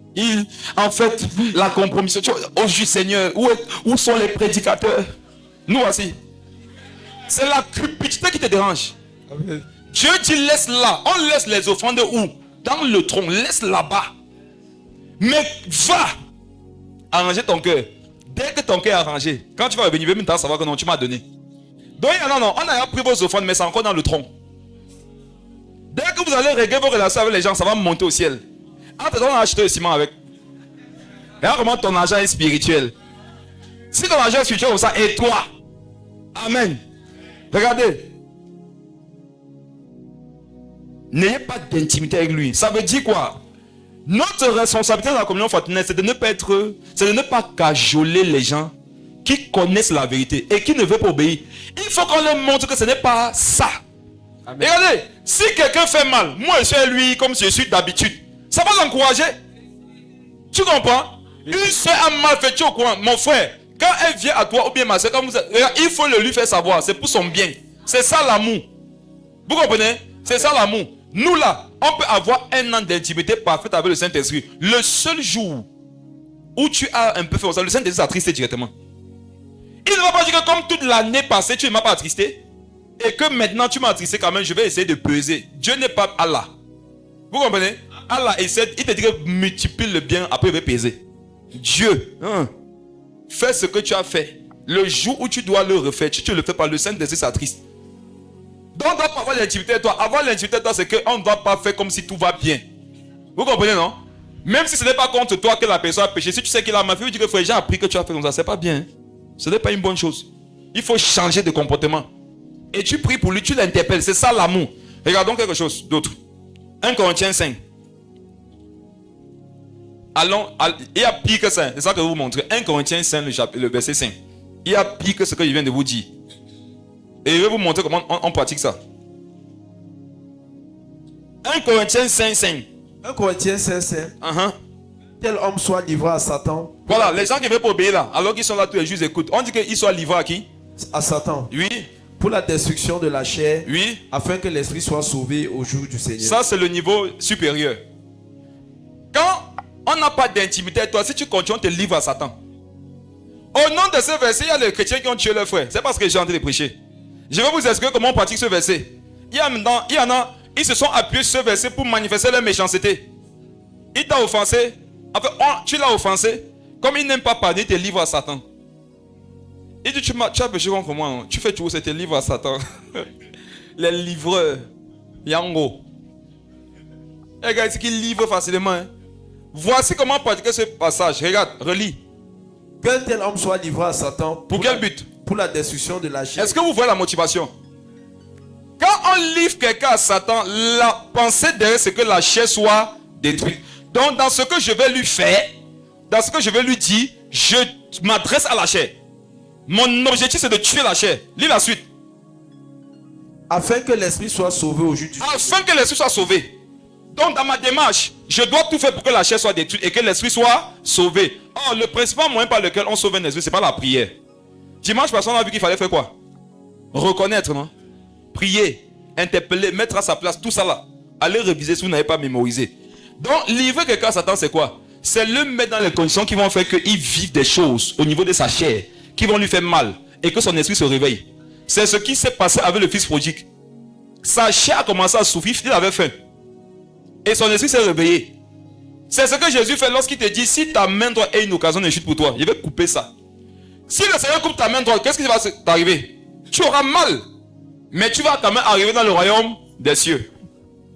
Une sœur ici m'avait dit que j'ai prophétisé sur elle. Et ça lui est arrivé. Que pendant qu'il était en train de prêcher, j'avais dit qu'il y a une sœur ici. Tu aimes trop tes jambes. Oui, elle me l'a témoigné par SMS. Et j'avais dit aux gens ici que vous qui aimez trop certaines parties de vos corps, tu vois quand tu arrives à l'église en retard à cause de ton visage, un petit accident t'attend. Regarde. Tu as l'eau de Javel chez toi avec l'acide, non? Tu as aussi l'eau de colonne. Alléluia. Comme tu arrives régulièrement en retard à cause de ton visage, le Saint-Esprit va parler au prophète qui est chez toi, ton enfant de 2 ans. Il va dire, prophète de l'Éternel, change la position des choses. Le bébé ne va pas savoir pourquoi. Il a envie d'aller dans ta chambre. Il prend l'eau de colonne. Il met où il y a l'eau de Javel acide. Il change. Dimanche, qui te commence à 9h, te voilà, c'est à 8h50 que tu vois. Tu prends le truc. What? Amen. Parce que tu as avec Nike. Regarde, tu vas constater que tu ne vas plus prendre le temps de faire ça. Tu sais, tu vas à l'heure. Amen. Je livre les soeurs à Satan ici. Les pomponneuses à 9h moins 2. Je vous livre à Satan. La sœur me dit que j'aimais trop mes jambes. Et J'étais idolâtre de mes jambes. Elle a fait un accident. Écorché sur les 2 jambes. Elle est à l'hôpital. Elle se souvient de la prédication. Elle me dit, papa Clément, Dieu m'a délivré. Je dis que comment? Elle dit que mes jambes sont écorchées. Elle dit que aujourd'hui, il y a les taches sur mes jambes. Est-ce qu'il y a une soeur à côté de toi qui a les jambes propres? Je n'ai pas dit que c'est mauvais. Ça dépend de comment tu vois tes jambes. Amen. Il y en a ici. Arriver les cheveux bien coiffés, c'est plus important qu'arriver à l'heure. Ne sois pas surpris après que ton alopécie là, on n'arrive pas à traiter ça. Et en fait, chaque fois que tu essaies de traiter ça, ça accélère. Qui a vu quand tu quelqu'un associé au Cameroun? Le papa à l'hôpital.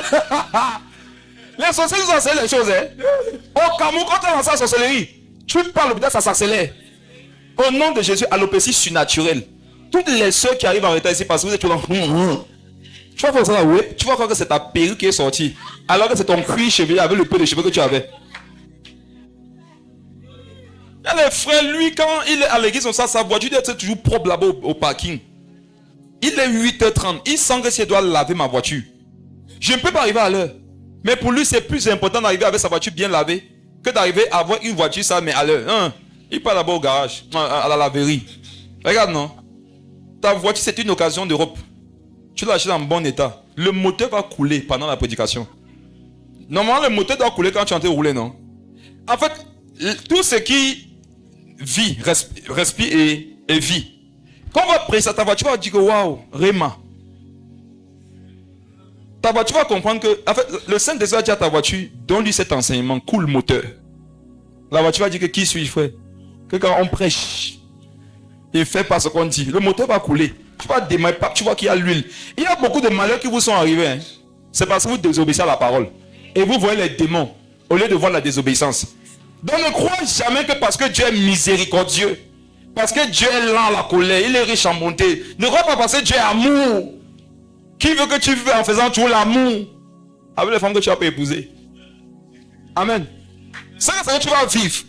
On va te dire que c'est le même Dieu dont tu parlais, tu ne vas pas croire. Le même Dieu d'amour là, il a envoyé les gens dans la terre. Le même Dieu de miséricorde, les gens commis l'impudicité, il a tué les milliers un jour. Le jour là, les fait pas. Le gars qui est à la bureautique, non? Il sait que quand on vient faire les faits pas des deuils, le motif du deuil est différent. Maladie, accident, arrêt cardiaque. Le jour là, on vient avec des milliers de faits pas. Impudicité. Le gars voit impudicité. Le gars dit que hey. Qu'est-ce qui s'est passé? On dit que non, c'est que le Seigneur a un peu soufflé sur eux. Amen. Mais frère, quand les vents du Seigneur viennent, c'est pas toujours pour donner la vie. Hein? C'est souvent pour donner la mort. Donc quand tu vois le vent du Seigneur arriver, si tu sais que tu es dans un état de culpabilité, répands-toi vite. Répands-toi vite.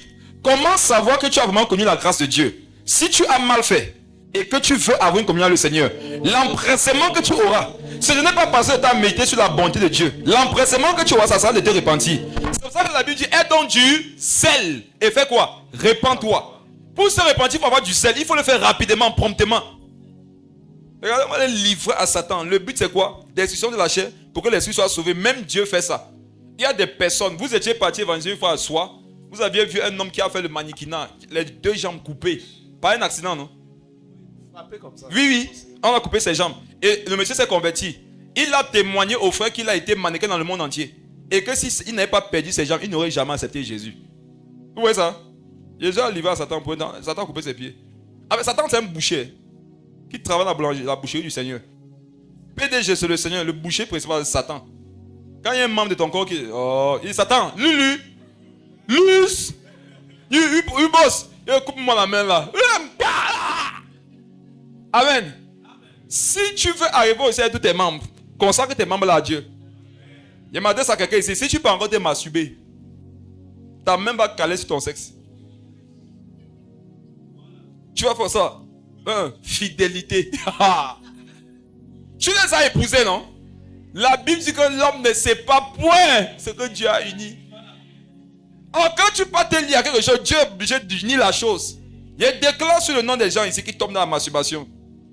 Il déclare sur vos vies. Prochaine mastoche. Le savon sera une colle forte qui va t'enseigner sur les principes du mariage, la fidélité. Tu vas pleurer à la douche. Et ça ne se décollera que lorsqu'on te verra. Mais pas les pharisiens. Toi-même, tu vas appeler pour dire qu'actuellement, je suis à la douche. C'est collé. Et dès que tu vas voir, ça va se décoller. Quand Zacharie a été incrédule, dès on a parlé, la chose est revenue dans l'autre. Amen. Ne plaisantez pas avec Dieu. Hein. La grâce qui vous pousse à rester dans le péché, à tomber encore, ce n'est pas la grâce de Dieu. Hein. Ça, c'est la folie. Vous tentez le Seigneur. La Bible dit que tu ne tenteras point l'Éternel, ton Dieu. Péché. Parce que tu dis que Dieu a amour, il va te pardonner. C'est tenter Dieu. Ta maman te dit ne rentre pas à plus de 17h. Tu rentres à 20h, tu veux toquer à sa chambre. Maman, bonsoir. Pour voir ce qu'elle va faire. Oh. Elle va faire, tu vas voir. C'est ce que beaucoup font. Il sait qu'il ne doit pas faire ci. Il fait, il parle. Seigneur, il vient demander des choses. Oh papa, jusqu'à quand? Jusqu'à quand quoi? Tant que tu te masturbes, tu ne vas rien voir. Amen. Donc ne pensez pas que Dieu est en train d'encourager quelqu'un ici dans le péché. Relis le verset.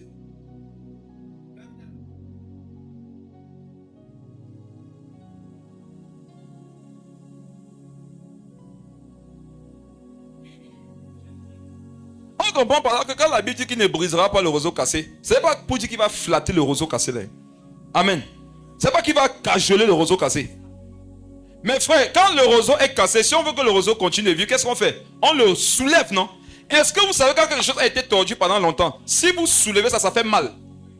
Et si tu soulèves, tu ne mets pas un bandage, qu'est-ce qui va se passer? Ça tombe encore. Pour que ça reste en état, il faut faire quoi? Il faut bander.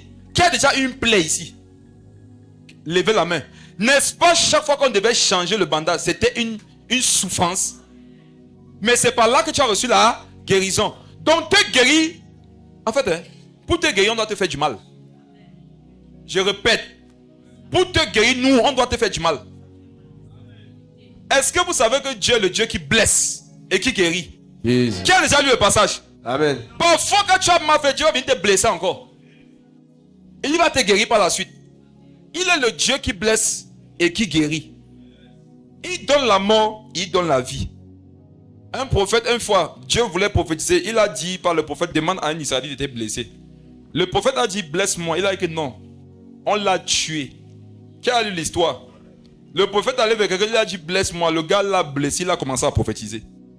Donc vous voyez que le prophétique, non? C'est parfois après certaines blessures. Qui va être prophétique ici?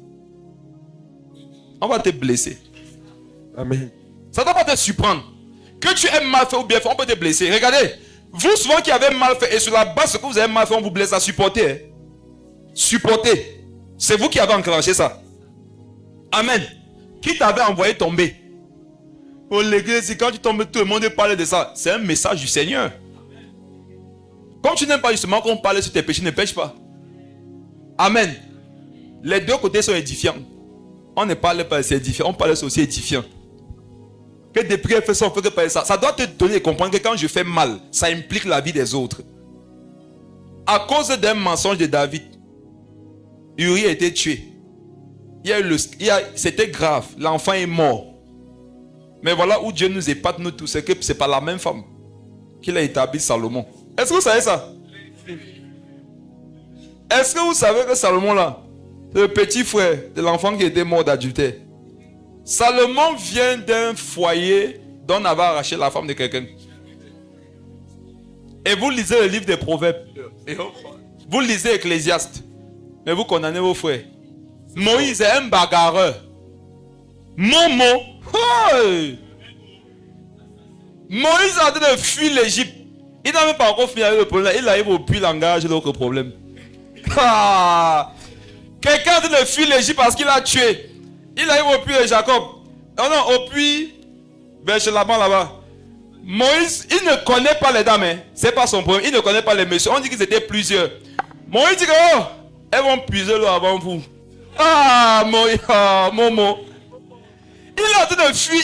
Il n'a pas encore fini avec l'ancien dossier. Il dit que vous ne voulez pas que les femmes s'y puisent, non? Peut-être que vous ne connaissez pas. Hein. Elles vont non puiser avant vous. Tu doutes? Quand Momo te dit avant que tu doutes, c'est plus que je suis avec un meurtrier. Hein? Quand tu me vois chercher en cavale, il n'y a plus rien à perdre. Et finir un ici au puits, tu me connais même. Il va grandir la magie des Égyptiens. Et même s'il faut la magie, sans les écorces, tu vas faire quoi? Moïse, Et il a dominé les gars là, lui seul. Amen. Après il est parti écrire Genèse, Exode. Vous lisez.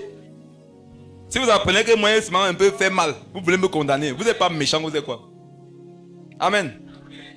Le livre de Jacques que vous lisez là, il a méprisé le Seigneur. Là que tu aimes trop te faire voir, va à la fête là-bas à Jérusalem, on va te voir. Comme quand tu fais des choses, tu veux qu'on te voit là. Le livre de Jude, ils lui ont dit ça. Vous voyez, non? L'apôtre Pierre, on parle encore pour Pétros. Pétros, papa. Son nom même d'abord c'est que Pierre, Pierre, un assassin, coupeur de tête, prend l'oreille. Et mes frères, regardez, est-ce que vous savez la finition de la boucherie qu'il faut pour tailler l'oreille de quelqu'un? Amen. Quand ils allaient au mont, le Seigneur leur a dit combien d'épées avez-vous? Ils ont dit combien? Pourquoi c'est Pierre qui avait l'une des épées? On connaissait les talents de Pierre. Si on est 12 et qu'il n'y a que 2 épées, ça veut dire que pour confier une épée, il faut connaître ses talents, non? Les gars sont considérés que bon, les gars, le Seigneur apparemment va massacrer les gars là, mais ils vont voir. Mais entre il n'y a que des épées à qui? Les gars diraient que mon mot d'abord, mais Pierre non. Donnez le cœur à Pierre, dis donc. Et Pierre donc, comme on l'a trouvé digne de porter une épée, Pierre a dit les gars, je vais vous prouver que vous ne vous êtes pas trompés. Je vais vous montrer, vous avez bien fait de me faire confiance. C'est ça quand le petit a tendu la main sur Jésus, Pierre a dit les gars, observez quelque chose. On ne voit pas Pierre, on va seulement l'aurait tombé. Pierre! Souvent on félicite les meurtriers dans l'église. C'est parce que Dieu fait. Dieu a corrigé Pierre, il a collé, il a réparé le problème. Il a continué de marcher avec lui. Toi là, quand tu nous vois avoir coupé l'oreille de quelqu'un, tu vas encore marcher avec nous. Alors que toi, tu sais combien de fois tu es souvent tombé, nous on t'a aidé à marcher encore avec nous. Les prédicateurs souffrent. Et regardez, un prédicateur non, une femme peut venir à son bureau. Chaque mois, j'ai encore trompé mon mari, c'est plus pourquoi il fait ça. Il va sortir les versets. Là, après, il va l'encourager. Ah bon, merci beaucoup. Que venez ici, sentez la mort. Mais il ressent encore la vie. Il va faire ça 1 an. Si elle apprend, la femme là, que l'apôtre, le pasteur là, le docteur là, il a seulement fait une petite fille. Elle va dire que frère, un jour, j'étais parti dans son bureau. Elle ne va pas d'abord dire pourquoi elle était partie dans son bureau. Elle va pas dire que j'étais parti dans son bureau pour avouer l'adultère. Elle va dire que je suis allé dans son bureau. Quand je suis entré dans son bureau, j'ai senti qu'il y avait plus une présence. Je vous dis les pécheurs, non? Ils ont une fausse spiritualité là. Une fausse spiritualité. En fait, quand tu les vois, ils te donnent l'impression qu'ils dorment avec Dieu. J'ai senti qu'il y avait une présence qui n'était plus là. Moi, ils sentent les choses. Mais j'ai senti que comme si ce n'est plus comme avant. Donc après, j'ai seulement appris qu'il avait sifflé petit. Ah, Seigneur, on va prier pour lui. Parce qu'il faut que la conclusion semble croire que moi j'ai le cœur pour les pécheurs méchants. Seigneur, aide-nous. Luc 22, verset 32.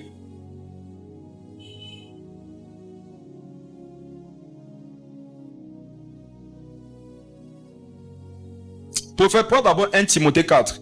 Je vais parler de quelque chose en lien avec ce qu'il vient de dire. 1 Timothée 4, verset 3. Et cela, lis ça rapidement. 1 Timothée 4, verset 3. 1 Timothée 4, verset 3. Oui. Car tout ce que Dieu a créé est bon. Et rien ne doit 1 Timothée 4, verset 3. Verset 3.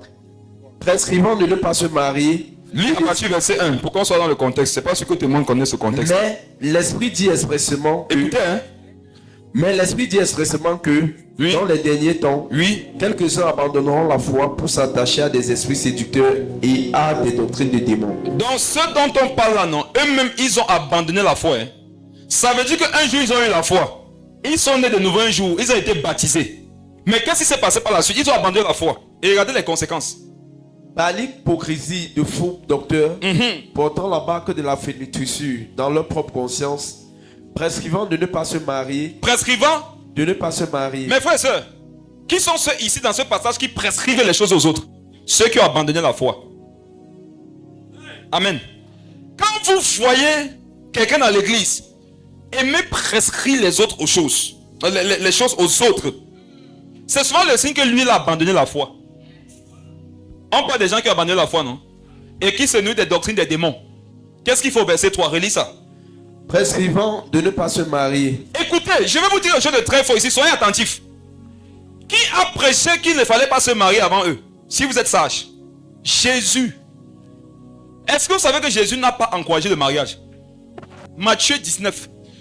Jésus a dit ce que c'est que le mariage. Les apôtres ont dit, si c'est ça la condition de l'homme vis-à-vis de la femme, vaut mieux ne pas se marier et rester seul. Jésus a dit que les gars, tous ne comprennent pas ça. Hein? Le but de Jésus dans Matthieu 19, c'était de décourager le maximum de mariage qui n'était pas inspiré par lui. Amen. Après lui, qui a enseigné ça? L'apôtre Paul. 1 Corinthiens chapitre 7. Au sujet de ce que vous m'avez écrit, je vous dis qu'il est bon pour l'homme de ne pas prendre de femmes. Jésus n'a pas encouragé les mariages bêtes. Hein? Paul non plus. Maintenant, voici des personnes qui ont abandonné la foi, qui ont l'impression de nous prêcher le même message. On est ensemble. Prescrivant de ne pas se marier. Donc, il y a des personnes qui ont abandonné la foi, mais le message, le comportement donne l'impression qu'ils veulent vous voir consacrés. Mais en fait, c'est qu'ils veulent satisfaire leur ego. Je vais vous expliquer.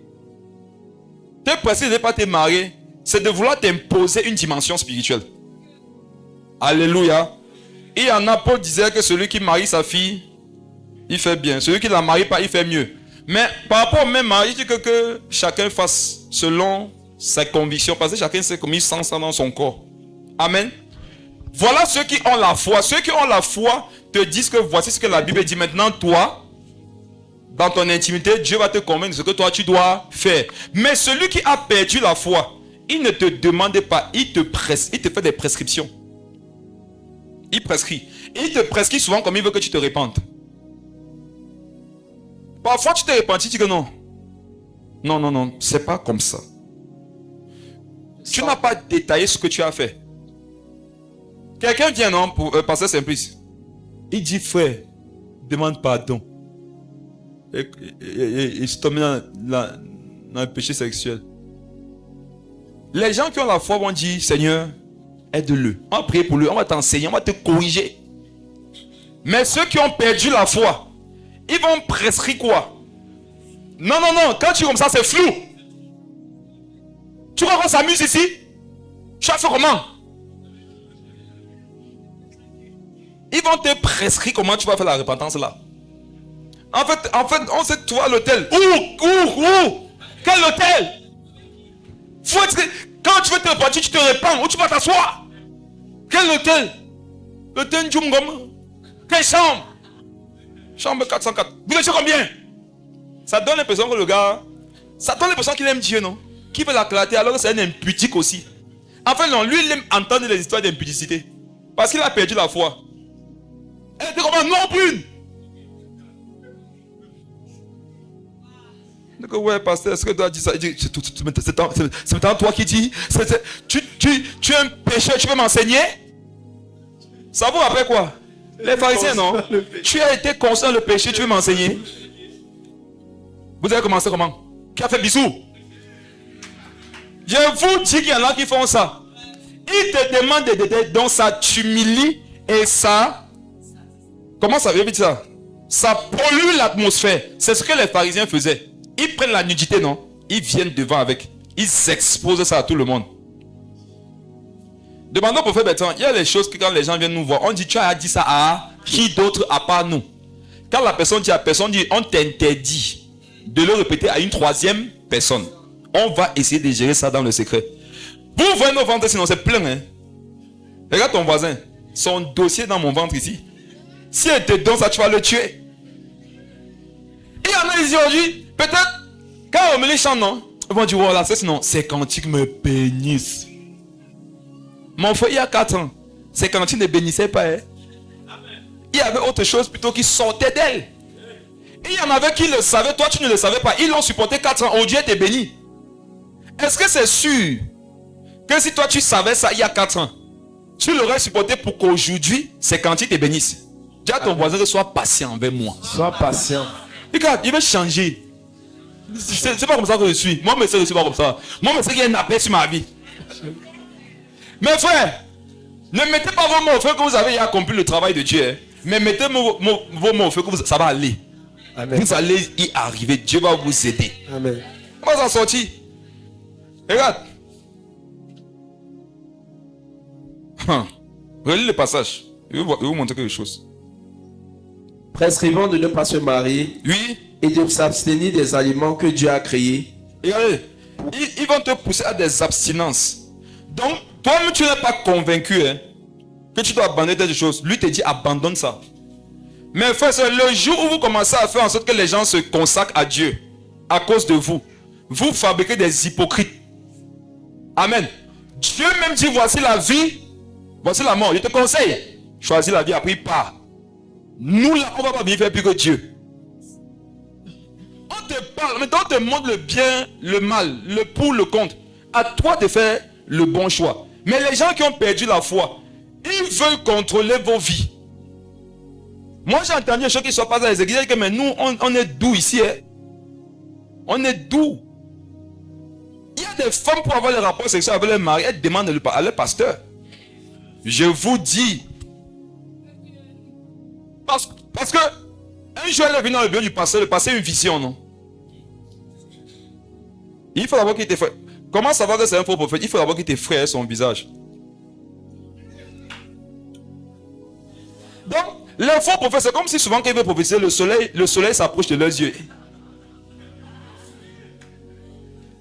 Ah, le don de parole de langue. Pas la langue, non. C'est un don que les hypocrites aiment. Dieu ne lui a rien dit. Mais il faut que tu saches que Dieu lui a dit quelque chose. Ah, Zandala Baba. Oh. Fort. Fort. Il lui dit, tu es marié? Elle dit, oui, parce qu'il dit, oh God. Il dit, ton mari est converti. Elle dit, non, passé. Il dit, incroyable. Il dit, je te vois la nuit, tu fais des rapports avec ton mari. Mais parce que c'est évident, non? Il dit, le Saint-Esprit me dit qu'il t'avait mis un temps de consécration de 1 mois. Tu n'as pas obéi parce qu'un jour ton mari avait envie de toi. Il dit, oui, pasteur. Il dit, tu as cédé. Il dit, oui, du pécheresse. Est-ce que ça veut dire qu'il y a les masos devant les pupitres? Le corps de la femme appartient à qui? Et celui du mari, sous prescription du pasteur. Oh Jésus. Ils ont détruit les foyers des gens. Et voilà la femme qui a dit que wow, je sentais que pour cette saison, j'avais besoin de nouvelles directives pour ma vie. Je voyais donc ce qui me bloque. C'était l'homme là qui me bloquait. Son mari, elle voilà qui dort comme ça la nuit. À 4 heures, son mari dit, ouais, bé. Le feu. Sandala baba sauter. Ce que le pasteur disait, c'est vrai. À 4 heures, tu es pas un démon que tu es quoi? Le mari a compris, voilà ce que le pasteur disait. Est-ce que vous savez que c'est un scandale qui se passe dans les églises? C'est bon. C'est normal. Il faut les scandales.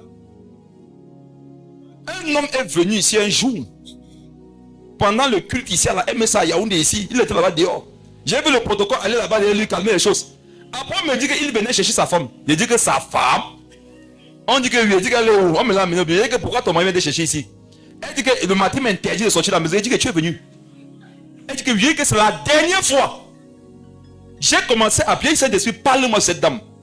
Oh, son dossier était ça. Je lui ai dit, est-ce que tu prends soin de ton mari? J'étais avec qui là? Quelqu'un m'avait assisté. Le frère Eman Mimbouéou. J'étais avec lui. Je lui ai dit, est-ce que tu prends soin de ton mari? N'est-ce pas que souvent qu'elle a envie, toi tu refuses? N'est-ce pas souvent tu ne fais pas manger? Je te vois rentrer tard du soir, du travail. Et n'est-ce pas, il y a décrit ça. Elle dit que c'est vrai, il dit que regardez. Et tu veux qu'il se convertisse? Il se convertit à quoi? Il se convertit à l'abstinence alors qu'il est marié. Il se convertit à la famine alors qu'il a rationné. Je lui ai dit que je ne veux plus jamais te voir ici. Si tu dois venir ici avec l'autorisation de ton mari, il ne veut pas, tu restes chez toi, tu pries là-bas. Elle était choquée. Parce qu'apparemment, elle était partie de l'église, on lui a dit que le pasteur est tout puissant. Le pasteur est tout puissant. Le pasteur pisse, mais il n'est pas tout puissant. Je lui ai dit, va chez toi. Je lui ai dit que comme tu rentres là, va te repentir devant ton mari et tu te mets à genoux. Je lui ai dit ça. Mets-toi à genoux. Arrête ces pédés. Dis mon mari, demande pardon. J'ai été rebelle. Tu m'as demandé de ne pas sortir, je suis sorti, demande pardon. Tu lui as dit, et le soir si même tu fais. Tant pis.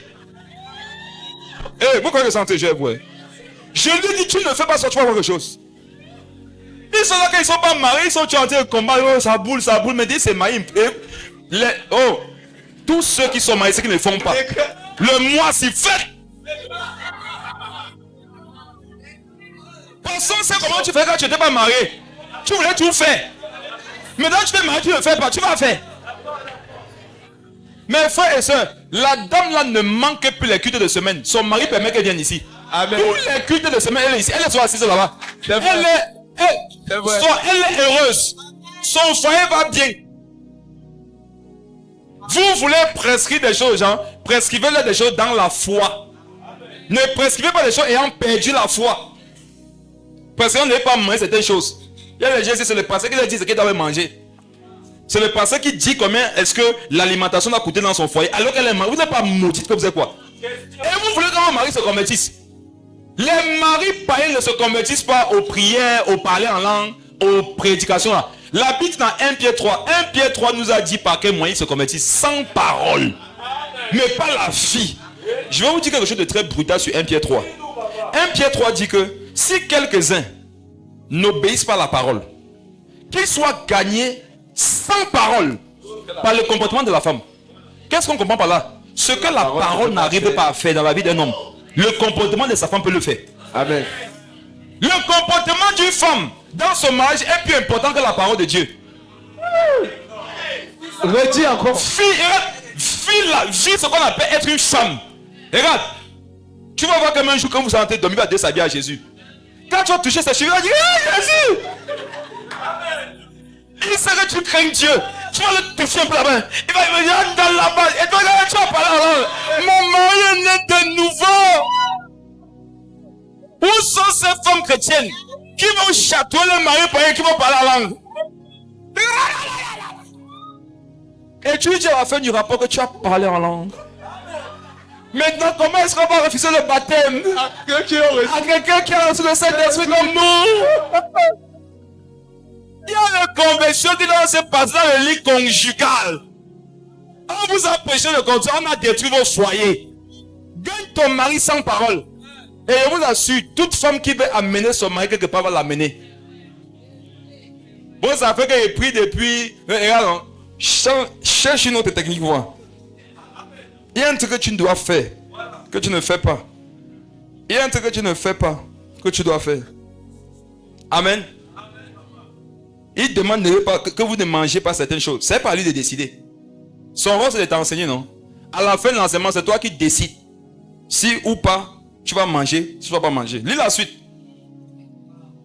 Prescrivons de ne pas se marier et de s'abstenir des aliments que Dieu a créés pour qu'ils soient pris avec action de grâce par ceux qui sont fidèles et qui ont connu la vérité. Car tout ce que Dieu a créé est bon. Amen. Amen. Voici maintenant ce qui se passe avec telle personne. Quand ils ne vous voient pas vivre selon eux leurs prescriptions pour eux, vous n'êtes pas né de nouveau. Vous n'êtes pas sauvé, vous n'êtes pas chrétien. C'est ça. Mon frère, je connais des personnes, ils viennent dans ta vie. Ils voient bien que tu es délivré de l'esclavage du péché. Parenthèse, comment reconnaître que quelqu'un est né de nouveau? Ce n'est pas parce qu'on l'a baptisé par immersion. Il y a des personnes qui ont reçu le Saint-Esprit avant le baptême d'eau. Tu peux te baptiser dans l'eau pour prouver. C'est pour des alliances. Regardez.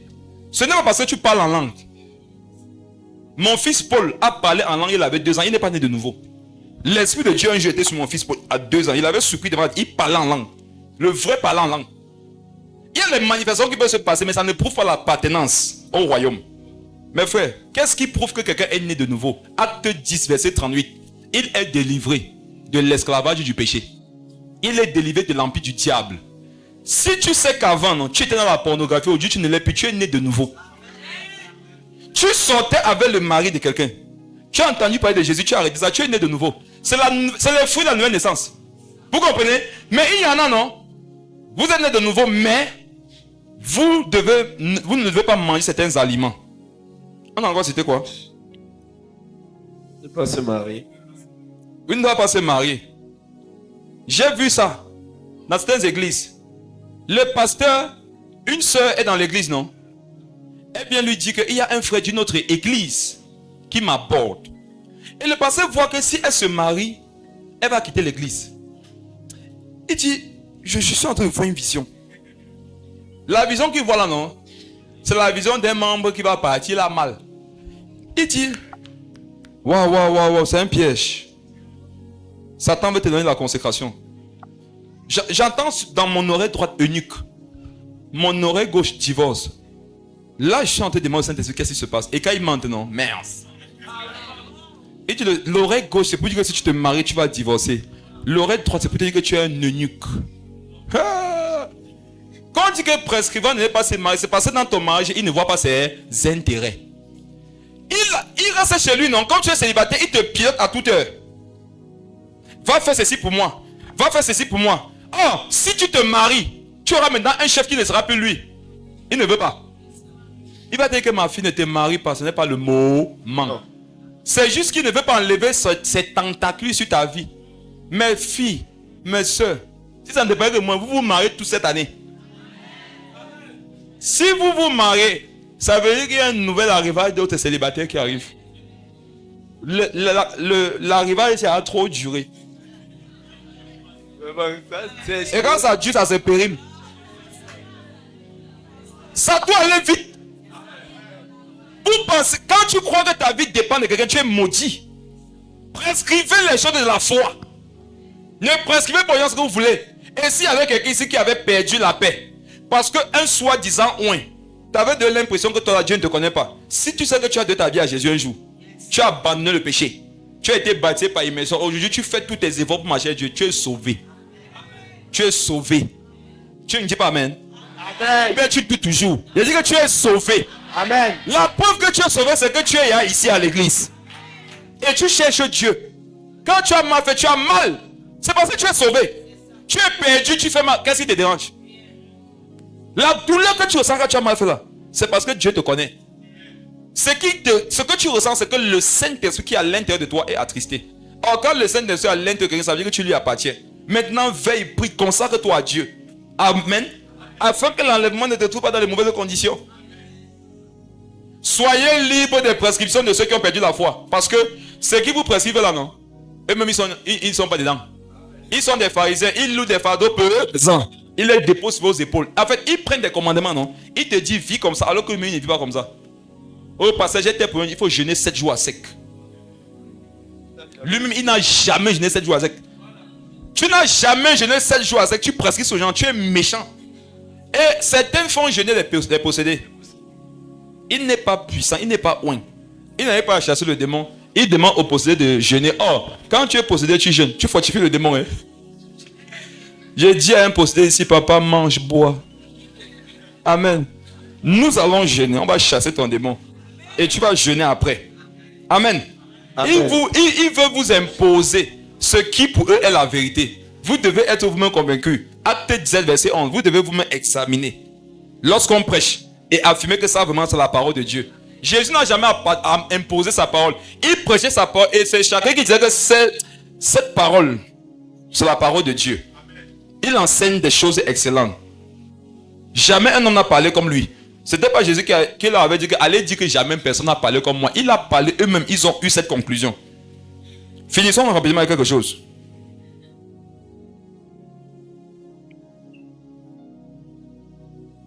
Luc 22, verset 32.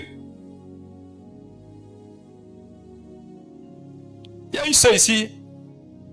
Elle est sur cette rangée. Ça fait un moment que tu es vraiment découragé par rapport à la foi. Parce que les gens que tu regardes comme modèle, tu les as idéalisés. Alors qu'ils ne t'ont jamais demandé de les idéaliser. Elle est ici, c'est une sœur.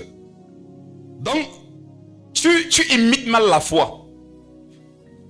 Tu regardes les gens qui ont la foi, mais tu t'inspires de leur vie pour te prescrire des choses que prescrivent ceux qui n'ont pas la foi. Ce ne sont pas eux qui t'ont prescrit ce que tu veux faire là. Et comme tu n'arrives pas à le faire, tu culpabilises. Je peux vous dire une chose. Soyez zélés comme vous voulez. Si vous êtes un nouveau converti, il y a des choses que vous ne pouvez pas encore faire. Amen. Aimez Dieu de tout votre cœur. Il y a des choses que vous ne pouvez pas faire avant qu'un certain temps soit passé. Ouais. On se lève comme ça, on prie une heure. Amen. On se lève à 3 heures, on a semaine, on s'impose pour méditer. Hey. Est-ce que c'est un jour comme ça? Amen. Et après, on tombe. Hey. Tu as regardé un homme, ça il fait. Et après, why? Et d'abord, derrière, il y a les hypocrites. Il y a les gens d'abord qui souvent ils vivent dans le péché, mais ils veulent se convaincre que Dieu les aime en manifestant les fausses onctions. Un jour, on est en train de prier comme ça, il passe à côté d'une soeur. Il la touche. Elle croit que c'était un ange. Et qu'elle veut, c'est pas ça. Se calmer. Ah, l'excitation dans l'église. Une autre d'un programme un jour, le père Jacques était devant. On a vu ça là-bas. On savait, il fait les choses. Elle est à côté de moi, non? Elle commence à faire ça. Et allez, quand vous voyez quelqu'un qui veut tomber, commencez à faire ça. Ne le touchez pas. Quand vous tombez aussi, tombez comme Dieu va être content. C'est quand tu fais avoir les arts des siècles. Elle fait ça bien, elle veut moi. Elle savait que quand elle veut. Et au fur et à mesure, elle voit qu'elle s'approche de moi, elle fait à tomber. Elle la connaissait, elle avait remarqué. Dis à ton voisin qu'on t'a remarqué. Hein. Elle fait ça, elle la touche pas. Dès qu'elle va comme elle veut faire la touche, elle va ça là. L'esprit du prophète est soumis au prophète. Le prophète Bertrand, une fois, un programme à Bafoussam, on avait vu ça, c'était à Bafoussam, c'était à Yaoundé. Un frère là, on avait remarqué que celui-ci, quand les choses de Dieu commencent là, il s'agit trop. Lui, quand on était sur lui, on le portait seulement parce qu'on savait, on l'attrapait, non, c'était avec ses capes. C'est comme ça qu'il faisait, non?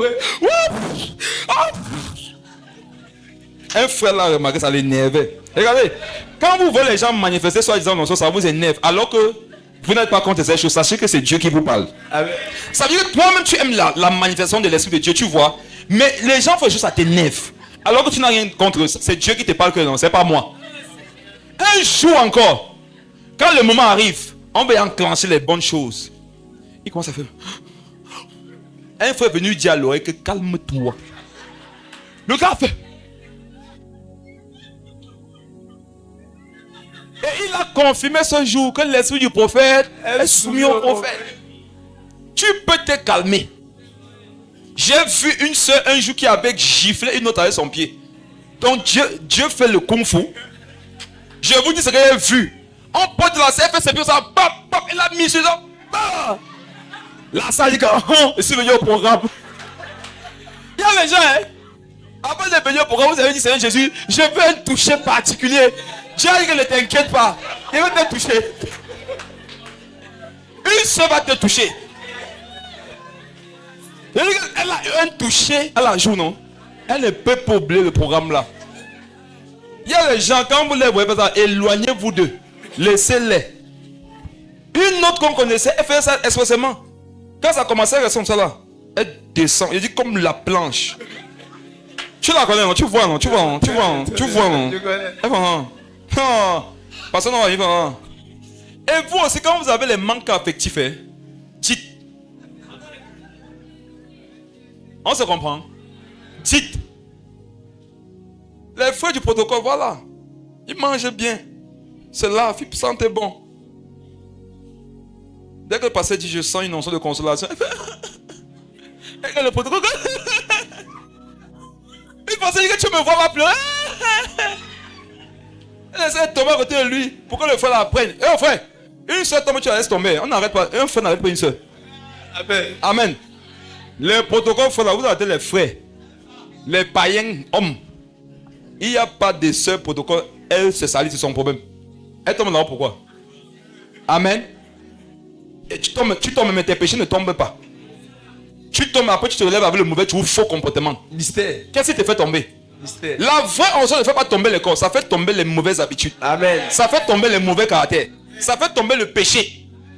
Il y a les gens ici, vous tombez toujours, mais vous ne changez pas. Ce n'est pas Dieu qui vous fait tomber, c'est vous-même qui vous fait tomber. Vous vous raclez. Quand c'est Dieu qui te fait tomber, quand tu te lèves, tu deviens quelqu'un de nouveau. Et le baptême là, c'est quand Dieu te fait tomber.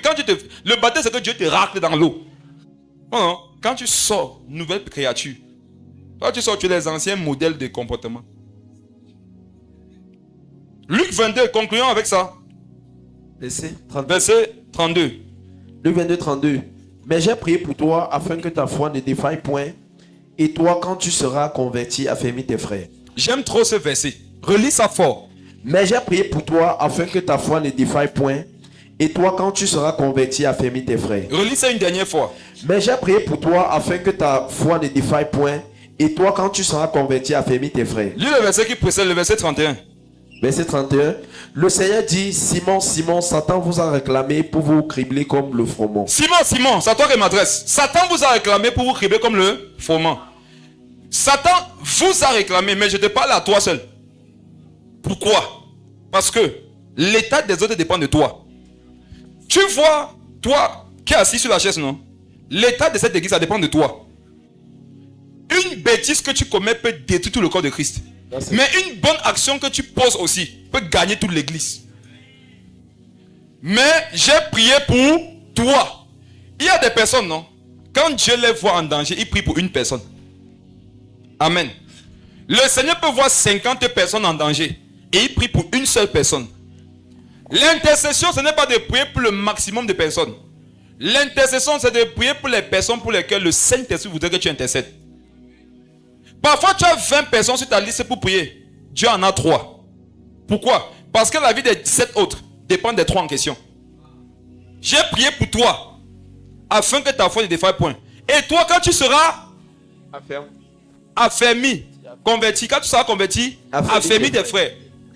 Quand moi je lisais ce passage à l'époque, je pensais que Pierre n'était pas encore converti ici. Vous pourrez écouter quelqu'un dire autre chose. Mais écoutez ma compréhension. Jésus lui dit, quand tu seras converti, affermis tes frères. Si c'était qu'il n'était pas converti, ça veut dire qu'il n'est pas sauvé. Jésus lui aurait dit, quand tu seras converti, convertis aussi tes frères, non? Mais Jésus lui dit, quand tu seras converti, fais quoi? Affermi. L'affermissement, c'est pour ceux qui sont nés de nouveau. Amen. J'ai médité sur le passage et je me suis rendu compte qu'en fait, on ne se convertit pas une fois. Alléluia. La conversion n'est pas une action unique qu'on pose une seule fois dans sa vie. Un disciple du Seigneur normal doit se convertir tous les jours. Allez dans l'étymologie du mot, c'est quoi la conversion? La conversion, c'est de changer un comportement. Ce pourquoi le Seigneur priait pour Pierre, non? Il n'était pas encore converti là-bas. Mes frères, pour aller au ciel, il faut se convertir à Jésus. Mais pour être affermi, il faut se convertir à des caractères. Pour être affermi, il faut se convertir à des vertus, à des comportements. Amen. Amen. Donc le Seigneur a prié pour Pierre parce que dans un domaine de sa vie, Satan voulait passer là-bas pour le détruire de tous les frères. Jésus a prié pour lui. Et il lui dit, quand tu seras converti dans ce domaine, toi-même là, fais quoi? Affermis tes frères dans le domaine en question. Amen. On comprend par là que lui qui était censé aller affermir les autres, avant lui-même, il n'était pas converti dans le domaine. Qu'est-ce que je veux dire par là? Quand tu vas aider les autres, ne va pas les aider comme si tu es tombé du ciel. Amen. Il y a les gens, c'est quand ils parlent aux autres, tu crois qu'ils n'ont jamais péché. Que quelqu'un me demande l'une des raisons pour lesquelles Jésus est devenu un homme. Parle fort. Jésus est devenu un homme. Vous ne demandez pas d'où je ne réponds pas. Pourquoi Jésus est devenu un homme? Il y a des petits orgueilleux quand même qui n'ont pas répondu dernière fois. Jésus est devenu un homme. La Bible nous fait comprendre qu'il a pris notre place afin de nous comprendre. C'est écrit. Ayant été un homme, il peut vous comprendre. Il sait ce que c'est que de vivre dans une chair d'humain. Quand Dieu du ciel nous parle, non, il nous parle par humanité, mais avec un esprit de divinité. Ayant été à notre place, vous savez ça qu'on peut être tenté.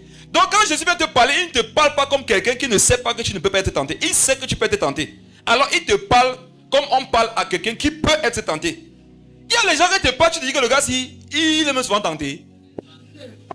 Amen. Lui, tout le choc. Tu lui dis que ma femme, c'est non, Dieu merci, Dieu l'a sauvée. Elle veut dire à ma femme, c'est un jour que si tu partais en enfer, tu devais partir en enfer toi pour rien. Elle ne péchait même pas dans le monde. Vous voyez les gens que le péché, c'est de ne pas être convertis là, non? Les gens qui n'ont pas de la vie à Dieu, c'est pas son péché. Maintenant, tu cherches le péché même. Alors que nous, on a péché, Père. Hey. Amen. Nous, au moins, quand on a de la vie, on était content. Il y a des gens, vous êtes me contents que quoi? Vous allez me laisser quoi? Nous, on a péché. Amen. Mes frères, écoutez ça. Hein. Relis le passage. Je suis en train de voir quelque chose qui veut compléter sur ça. Le Seigneur dit, Simon, Simon, Satan vous a réclamé pour vous cribler comme le froment. Mais j'ai prié pour toi afin que ta foi ne défaille point. Et toi, quand tu seras converti, soyez très attentifs. affermis tes frères.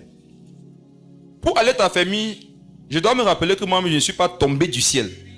Je péchais aussi. Vous pouvez savoir que quelqu'un sait d'où il vient par ce que vous ressentez dans vos cœurs lorsqu'il vous reprend. Je ne suis pas en train de dire qu'on te flatte. Qui a déjà été ici durement repris, mais tu ressens de l'amour pour toi. On te parle durement, non? Mais tu sens qu'on t'aime. On veut ton bien. Ça, c'est quand la personne qui le fait sait d'où il vient. Je sais ce que l'impudicité a fait dans ma vie. Alors qu'elle va te parler de l'impudicité, non, mon ami, je ne vais pas te laisser. Tu vas ressentir ça quand il ne veut pas que je connaisse les défauts, les défaites, les dégâts que lui là, il a reçus. Amen. Quand tu veux aider un frère, une soeur qui a un manquement, qui a mal fait, souviens-toi qu'un jour, toi aussi, tu étais dans ce même manquement.